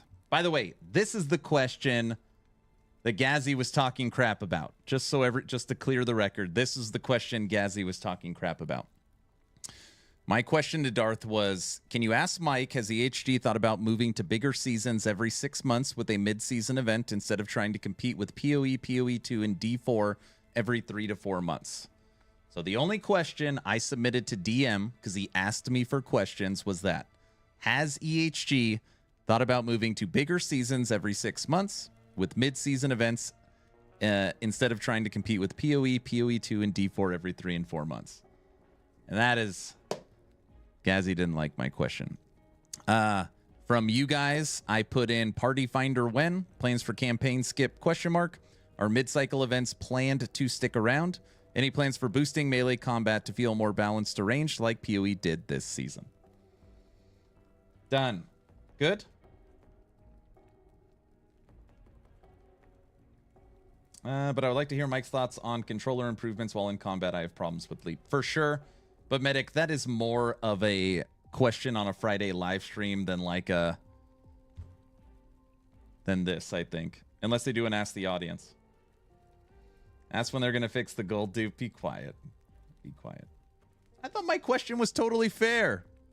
Now I got to go back and watch what Gazzy said. I wonder how many people we have in our competition now. 76. 76 have signed up for the treasure hunt. Very, very cool. It's okay, Darth has my question already about the boss health bars becoming permanent and not replaced with minion health bars. Oh my gosh. Hunter, that is my number 2 complaint in the game right now. That is I'm so glad you put that question That is my number 2 complaint in all of last Epoch, is not having static boss health bars at the top of the screen.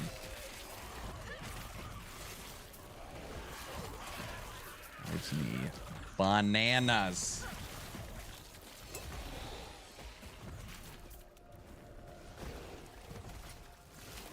Man, I want to finish this Weaver so we can move on to the next one. I don't know. I think PoE is pretty ugly with it now.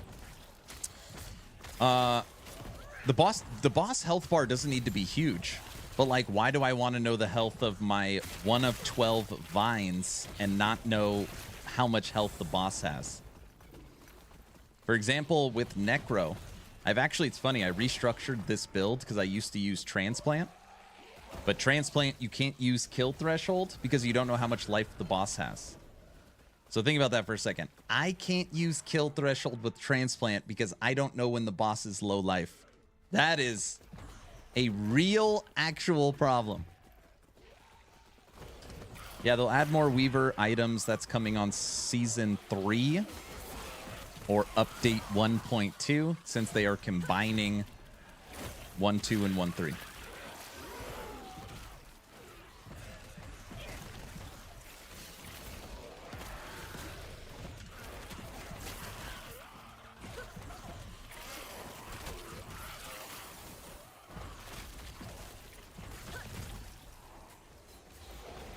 Deserved for playing minions. What?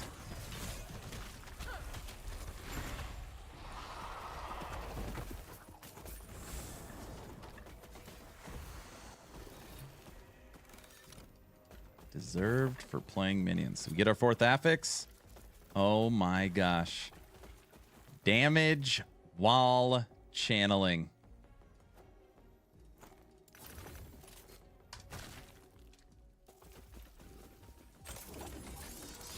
Nice. I love the concept of Weaver items. Granted, I've had terrible luck with them. Off to the Merchant's Guild. So I just click interested on the sign up. That's it. You go to announcements, last Epoch, or general chat in the Discord and click interested. Ah, you were number 77, weren't you? Gloves of all types. Trinkets. Take a look. Take a look. I know I have what you need. Somewhere here.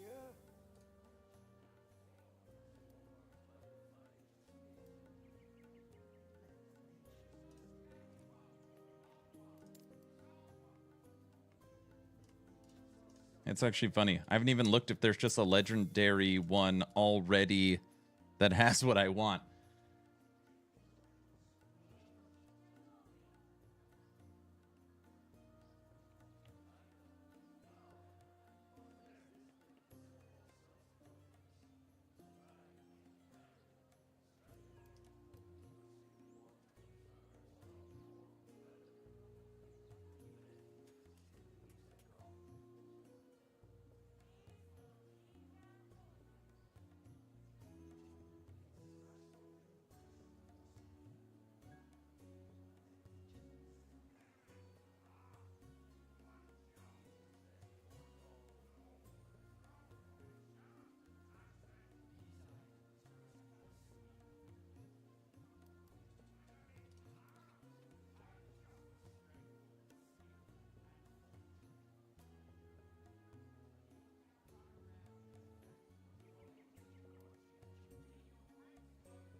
Nothing.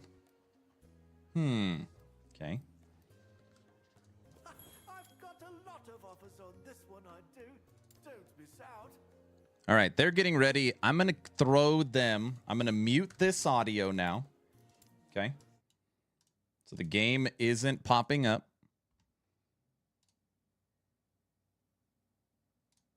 Let me move over Discord. In case I need to chat. Pop that down. Pop them up. Boost their audio a little because that was requested. And they are live. Okay, let's start getting it all set up here. What up, Mike? Hello. Hello. Howdy, howdy, boys. How you doing? Does my mic work? Absolutely, Car. Oh, I haven't heard your voice since 6:00. How you doing? I'm good. I was sick the entire weekend, but I'm alive. Is it the COVID? No, just some other random. Is it All my COVID? friends have been getting sick. Everyone's sick. The entire family's sick. And I've been sick for like a month now. It's insane. T7 Mage? No, it was just a couple days. You can probably hear it up into my voice, but yeah. Well, Take now me I out. got a cold myself, so don't worry about it. Take I me dodged one recently. The family got all sick, and I'm like, I'm wearing a mask in the house. I don't care. I did as well. Like my fiance got the COVID strand with the fuck your stomach, and then she wrote to me when I was live, when she said, "I can't take care of daughter. I'm at the toilet throwing up." I'm like, "Okay, boys, I gotta call it." Went in, and then I realized, I can't get this sick. So I got a mask, I got gloves and everything. I had these the gloves I use when I'm like working the barbecue and shit. Taking care of my daughter, it was like an outfit. It was so weird. I still got hit. Oh no. Bear with me here, boys. Good Take try, me though. A couple minutes just Yeah. to get everyone on screen and whatnot. Give me a few minutes here. How long have you been at EHG now, Carv? Oh, I think I joined the Discord server Yeah, they got Carv on. about 5 years ago now. Pretty close. I was gonna guess 5. Yeah. Been that long I have a already? screenshot somewhere when I joined. Yeah, it was like 5 years ago. That's crazy. Time like literally flies. Yeah, it does. I feel like I saw videos of you checking like pathing optimizations in PoE like last year. Well, that must have been like 7 years ago. Yeah, that's a while ago. Holy shit. I mean, I wasn't like full time until like year and a half now or something like that. I don't Yeah. remember exactly. That's pretty cool, man. Sorry, just takes me a minute to get everyone in here. Gotta add them all in manually. Nice to see you, Carve. There you go. Get your lovely face on the screen right there. There we go. I had to unbox another box for this because my camera hasn't been unboxed since I moved. So I had to go to get it out of all the boxes. So yeah. You still in Finland or? Oh yeah. Yeah? Move like couple blocks further. A couple blocks. Yeah, I moved about 30 minutes out of town. You have an actual house now, right? Yeah. Yeah, Okay, and last got a good price for it. Gonna tear down the wooden deck though. That's gonna suck. Now I just need to get our boy Mike on the screen, and then we are good to go. yeah. Am I gonna be in a hot tub every Tavern Talk now, DM? Yeah, that's your Okay. spot. I was looking at the Discord like background images Yeah. and what, and there's like you can put like videos behind. This is gonna you, be an which is, like, interesting super podcast. distracting. Yeah. Like it's actually like a ray or something behind you. Just to be There's clear, a lot of just to be clear, it's not my settings. Okay. Their audio settings, not everyone is balanced. So if you're wondering why one's high, one's low, I can't do anything about that. It'd be the same on their stream. Just FYI. Work. There we go. Okay. Oh my gosh, Took me Mike a got a moment, haircut. but we made it. It's really funny. And there we go. You got your lovely face on there as well. And we got the Zelda shield in the background. Okay. Alrighty. We are finally there, ladies and gentlemen. We are all set up. How you guys doing today? Great. Feeling Thanks, good. Doubtless. Yeah? All right, about ready to You about ready to get started? Oh my gosh. I'll be right back. Yeah, excited to yap a bit. It's always fun. Perfect. I'm not back up this time. All right. Last thing I'm going to do is we're going to do a mic check. So let's start with Ghazi. Go. Say mic check 1, 2. Mic check. Mic check. Mic check. 1, 2, 3. Thank you, sir. Carve, can I get you with a mic check, please? 1, 2, 3. Torille. 1, 2, 3. Okay. Thank you, sir. Turn you up 10%. And Mike, you next, my friend. Me check 1, 2, 3. You're great. Okay. Hello. Perfect. All right, ladies and gentlemen, welcome to the podcast where the episode number is made up and Ghazi's minion questions don't matter. Today we have Mike and Carve from EHG of Last Epoch today to talk about everything, the new refresh coming up, the previous cycle, and more. So first of all, thanks for coming, y'all. The first question I have just to get started, a little bit of an icebreaker here. It's been a while since our last podcast. The last one we did was just prior to the release of Harbingers, I believe. So since then, how has the Harbinger update release been? And how have you guys felt about that update? I mean, overall, I think it's been fantastic. It's been really interesting to see which parts of the update people have really gravitated towards and how much Nemesis sort of like overtook things a little bit, which was kind of wild. But yeah, I think overall it's been the game I think it just feels like it's getting better and better and better. And every time I look back and I'm like, oh man, I felt so great about it before, and then at every update it's just, oh, how could I feel great about what it was? Now it's so much better. So I feel like we just keep going that way, which is what you want, really. My highlight was definitely just watching people attempt Abby and just fail a lot until they finally got it. It's been awesome seeing something that you worked on for so long.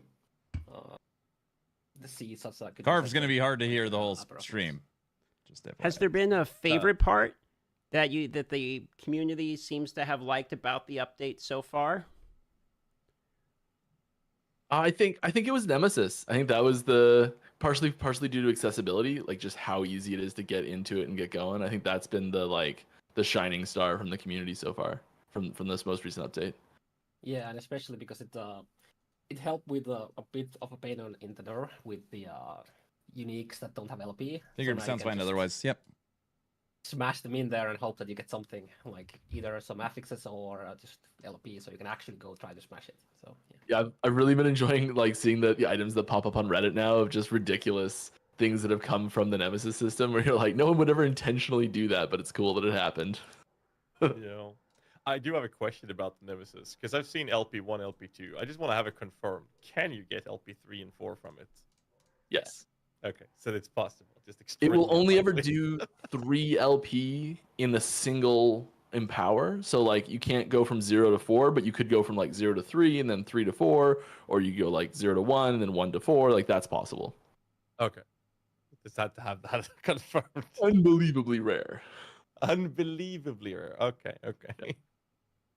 Another question we had was actually the current API for Last Epoch. How do you feel about the current state of it, and moving forward, is it going to change? Yeah, I think there's it's still fledgling, I'd call it. I think is a good term for it. So there's still, I think, a few things that need to go be added in to really make it be what people expect from an API. I think that's a big thing, is that there's certain pieces that go in APIs of other games that people are like, oh, if you have an API, it's going to be part of that, and we're not planning on some of those things, specifically focusing around like bizarre listings and things like that. But yeah, I think overall the people who are using the API, it's still in a limited release, it's been pretty successful overall. I'd like to see it expanded, I think. Fair. So, I know you're a go real for this person. next one? Yeah, sure. So yeah, we're going to that one there. It's a big one as far as It's a big one. So kind of a general question we had. One of the people in chat were wondering about your guys' philosophy on this one, which is that your position in the ARPG market from the beginning, basically, of the release of Last Epoch, has been the sales pitch of it's kind of between Diablo 4 and PoE. Like, PoE is too complicated for people, but people like the complexity of it. Diablo 4 is maybe too easy. Last Epoch tends to be in the middle. So whenever I find myself recommending Last Epoch, it's to those types of people. Is this a position and a sort of demographic you like targeting? How do you guys feel about that current sales pitch and demographic grab, basically? Kirby, you want this one or you want me to do it? We need to work out a system to decide who's going to answer these. Yeah, I can ask you can- targeted yeah. questions too if you prefer. I was just gonna let Yeah, you. you guys can go. go for this. You've answered it a million Yeah, times. I think I think it's like it's the Mario in Mario Kart of targets, really, right? Like it's not trying to hit any one extreme. And I think you get people coming from both sides hoping it to be the other thing, so you start getting pulled in different directions. And we're trying to add in new content that's appealing to people in those different categories. Like even you look at PoE, that is typically more complicated. It has a ton of stuff to do as a casual player still. Like maybe you're not from the perspective of a very hardcore PoE player, the casual PoE players aren't like really getting into the nitty gritty in it, but they're still having fun, and that's the most important part. So I think really we're happy overall that we're hitting that middle ground, and I think we're interested in expanding in both directions. I noticed on your content update that we're going to talk about here that's coming out, you said you're going to look for things to make the new player experience a little bit better. Since you're talking about expanding in both directions, that would, in-game content one direction, new player experience the other direction. I was kind of curious about what type of things specifically. Do we have anything you can mention towards the new player experience that you're going to be adding? A lot of it's just like polish. A lot of the new player experience improvements are like campaign improvements, little things just make that process smoother, where you're not getting stuck on certain like just all those things where someone who's never played an ARPG before, they hop in and they just like hit a moment of like, oh, I didn't know I could even ask to do that. And like Dopeless, I might go low life with my Warlock. Having those accessibility options improve a little bit too. So like for people that that need better controller support or want to play on another platform or Controller support, medic. Like colorblindness, for example, I think is something we're working on. Like little like accessibility features, and all those things help contribute to the new player experience a lot. And so it's getting in just more interesting things that sort of just happen and you can engage with randomly. I think is a big part of that as well. Yeah, and then just getting people to understand the game mechanics and systems a lot. We don't have like very in-depth like pop-ups early on explaining stuff because we just want you to go to the action and whatnot. But we also don't guide the player a lot to the game guide that goes pretty deep in a lot of topics. I talked about this rather recently. I have a follow-up question to this, and that's how big of a factor UI matters in terms of communication to new players. UI scaling, that's the other thing coming in. There's some things are obvious. They open up a monolith, for example. UI scaling is coming. Here's normal monolith. There's a description of what corruption does. Next to it is an empower monolith. There's a description of what Someone asked me earlier what else is coming. Like, are there any plans to making like improvements to these things on the earlier stage to help telegraph or communicate these things to new players in general? Yeah, definitely. That's a big part of what we are looking at doing for improving that new player experience. Some examples of some like little things we've done recently. The dungeon paths on the campaign on the main map now like have a little icon that says like here's a campaign jump, and it's an alternate path for leveling, and like it tells you what it is instead of it just being like there's a mysterious door here, who knows what it does. And so yeah, like you're absolutely right. That's a very important part of it, and having those that experience flow smooth. And like it's an example. I have a buddy that's just starting, and he's beat the campaign, and he just asked me what the potion hotkey was, and like yeah, like the little things like that. Like maybe we don't explain it well enough, and not seeing those things is that's on us to improve the quality of that experience. I think to help with new players. But isn't there like literally a symbol for that next to the potions? Yeah, it's just not good enough. Like when there's every time there's a weird confusion for something like that, it's just an opportunity for us to improve how the game is laid out and presented. Okay. Do you have an obvious part of audience retention where you feel like you're losing new players? Because you're talking about improving the new player experience and a lot of UI, etc. But I'm wondering if on the data side of things, I know some companies look at data, some look at feedback as opposed to just raw data. But do you have a specific part where you feel like you guys are losing the audience retention specifically for new players? Do you think it's more of on the UI side of things as a partway through the campaign? Do you have any particular specific area? They're losing people to Diablo 4. I don't know well enough off the top of my head, Carb. Do you have anything there? Yeah, I don't know how easily we can distinguish if it's about UI or something else. Sure. To begin with, but I think the model is between the normals and empowered. I can answer this question from experience. For whatever reason, and it's personal opinion, obviously, people buy Last Epoch, they log in, they look at the visuals. This doesn't look like Path of Exile. This doesn't look like D4. This doesn't look like Space Marine. It's built on Unity, which means the graphics are dated. Refund. The Monolith expansion features, those are coming within the 1.2 update that's now Q1 2025. Is this correct? Make sure I get this. Yes. Yeah, so we're kind of taking everything that was in 1.1 and 1.2, and we're throwing it in a washing machine, and we're just picking out the parts that we think are going to be the best, and we're going to make a brand new 1.2 that's going to be awesome. So there's going to be all sorts of things from that we had on the roadmap on both of those things, and you're going to see a lot of 1.3 content there. New roadmap. It's going to be a ton of Monolith updates. There's going to be I can't really talk about too much of it yet, but there's going to be a lot of really cool stuff. That's yeah. Yeah, we were just in a design meeting an hour before this that for one of the new systems coming for that. I'm really excited for. Yeah. We just need to decide, like, come up with a plan to make you leak a little bit of it. But like, if I leak less than Mike, everything is good. So I mean, we talked about it recently with the UI, or just earlier about the communication of the UI when it comes to the corruption descriptions and the monolith. And Carvey mentioned that one of the biggest notable drop-offs is the step between regular monoliths and the empowered ones. So a lot of people that I've been talking to about these things, I can't say a majority of people because I don't know the numbers, but the general consensus, like the conversation always landed in the idea that monolith feels like a slog.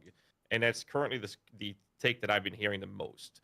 And it's also because the way they've explained it and the way I feel about it as well is that the expectations is something that I have to come up with myself. There's no set parameter of this is the end game, this is how far we're supposed to go. This is something that's community decided that you gotta have to do this much farming or this much corruption, and then you watch streamers or YouTubers doing 1,000, 2,000 corruption, right?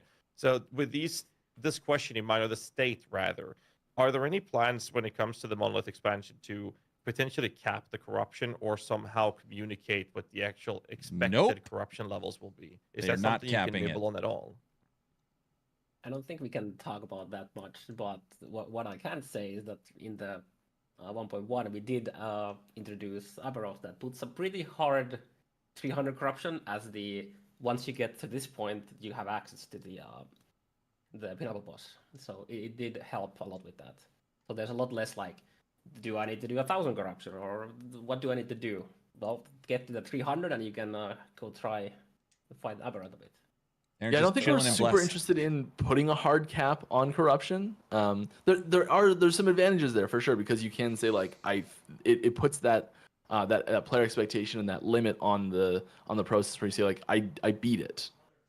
I got to the end.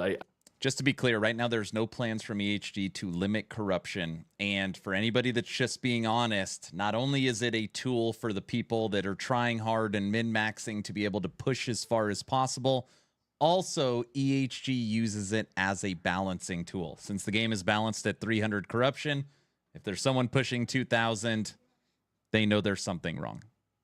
I think a really good way that other games have done this, and I'd really like to explore this. Correct. Probably sometime in the future. Is having a semi like achievement system, like a tracker, like how do I describe this better? Like there's a seasonal tracker where you see like, oh, did you complete these challenges, these benchmarks, these activities throughout the course of the cycle? And like, oh, maybe there's like a reward for doing these things, and it really helps put a clear expectation on the player. They've been working on achievements for a while. There's the word. There's actually a good point on the expectations too. That so we have an actual quest telling you to go fight Aberoth, and that has put an expectation for players that they need to do it, that they need to complete it when it's this pinnacle content that you don't necessarily have to do. And by the time you have access to it, you're most likely not ready for it either most of the time. So that's I will something have every last Epoch we didn't achievement. Really anticipate that as much. Actually, I shouldn't say that. I don't know how many there'll be. Says, go kill this guy. Is gonna be such a negative experience for so many players.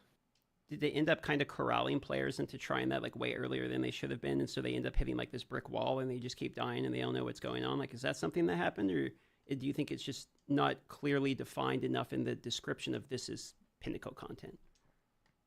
Yeah, I think the I think biggest that is happened that a little bit. yeah, a little bit. But I think the biggest thing there was that you get access to it earlier than most characters are actually ready to fully fight it for the most time. So, and especially now that we did a change to how the corruption catch-up works, we basically, if you are at 300 corruption in one Empower timeline, and then you go fight Shade once, you immediately catch up to that 300, which wasn't the case before. So now it's like even faster. So that's even less time to gear up for the actual encounter. So Yeah, those lulls in the timing on when you're spent, like when you're working to. Question came in my chat. Is Carve a dev? Carve is one of the guys in charge of game design. He is also a previous professional Path of Exile streamer and player. He was on the stage at the last Exile Con playing Path of Exile 2. So when you talk about Last Epoch, the people building Last Epoch, here's a person in charge of game design that literally is professional PoE. Let that sink in. We want players to be able to attempt it, even if they're not ready for it. did you see players beating it at a way lower gear requirement than you thought was going to be possible? Were there some people really pushing the limits there?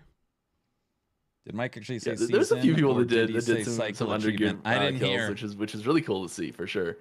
Usually that happens when specific skill interactions are a little bit more juiced than we had hoped for.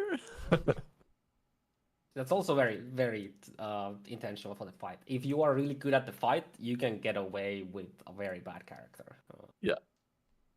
Yeah, I saw you Yeah. doing it when we were preparing Carve, like when we were designing it. I saw you doing some of the fight with a few characters that I'm like, there's no way. Like, I don't even know if I could kill like some of the high corruption monolith bosses with that character, let alone Aberoth. So I want to follow up. I had practice.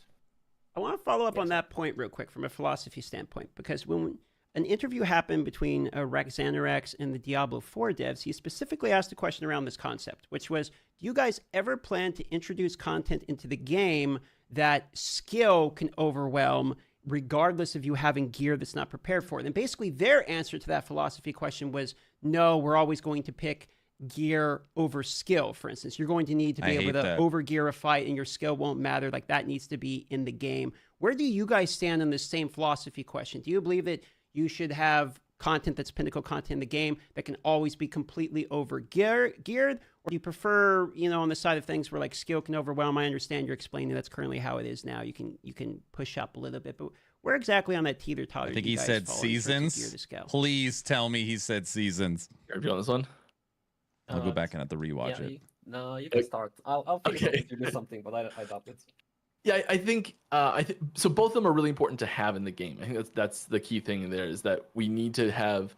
Our goal is to have boss fights where if you are crazy good at the fight, you should be able to get make up for a lot of gear shortcomings in that fight. Now there's sort of like, I think a gear minimum required for most fights. And then like a point where once your gear is sort of over a certain threshold of awesomeness, where you're able to sort of start to ignore individual mechanics and your skill matters less. So I guess like you need to have some combination of skill and gear, and those need to total up to enough to beat the fight, sort of thing. And the more gear you have, the less skill you need, and that sort of thing, I think, is how we've come at that problem. We do really like the idea, specifically with Aberoth when we were designing. This was one thing that we said over and over and over again, is that if you go God mode, in you're the best gamer in the world, and you can dodge everything perfectly, and you do an absolute flawless run, you can go into it with a crap character and still do it. And that possibility, I think, is really important. And then for players who are like, I don't have the time to or I don't have the drive to learn this fight inside and out, every nitty gritty little thing, but I do have the ability to farm up a little bit more gear, then I can still have fun and I can still overcome that challenge. And so it's I guess just like applying those two forces against each other, which is more important. I don't know which is more important. I think Yeah, depends on the content. Like, for example, you can't really overgear a certain number of corruption, for example, but that's not sort of like a static difficulty like Aberoth is, for example. So it depends on the content. So we have infinitely scaling difficulty, but we don't have infinitely scaling player power. So every single character will eventually hit their cap if they try to go as far as they can with that.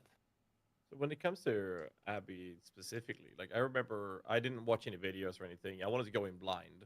What I did do, it went to the data mine info and just looked at the abilities he had. I was like, this is a lot of damage. So I made a character that was theoretically able to tank every hit the guy had. So I did that, and then I tanked everything. But it took a lot of effort to get that character up, though.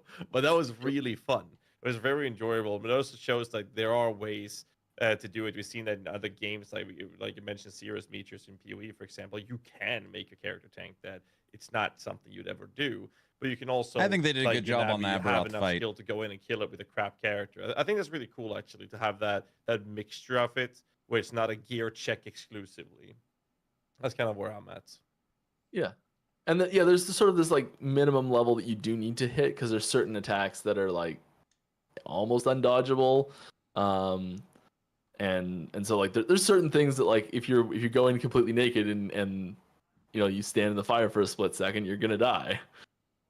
So it's how far can you push that? I think it's really I think having those high skill options opens up paths to interesting challenges. Like, can you beat Aberoth with the veterans boots on that make the game way harder? Like that's a sweet challenge. I don't know if anyone's done that yet. I think so. All right, so If anyone has, I want to know. the veteran boots were actually something I was surprised about when people told me at the launch of the game. When people told me this existed, then I went in and broke down the wall and found the veteran boots. I ended up messing around with those for like too many characters in a row because I kept dying. I'm glad that there's. Are you guys gonna add any more Easter eggs in the game like that? You think? Just out of curiosity, yeah. Oh yeah. It goes back a long way. Our lead level designer loves putting Easter eggs in the game. Doubtless, Like, thank you right so much from for the sub. early like Kickstarter builds, there was little things in there. Yeah, I'm sure it won't slow down. So speaking I of, remember the early stages where we were talking about adding a percent chance for summoning skeletons to turn into a pirate skeleton. Where we never got far with We never it. got there. No. But I remember us talking a lot about that. Can we re-spark that conversation again?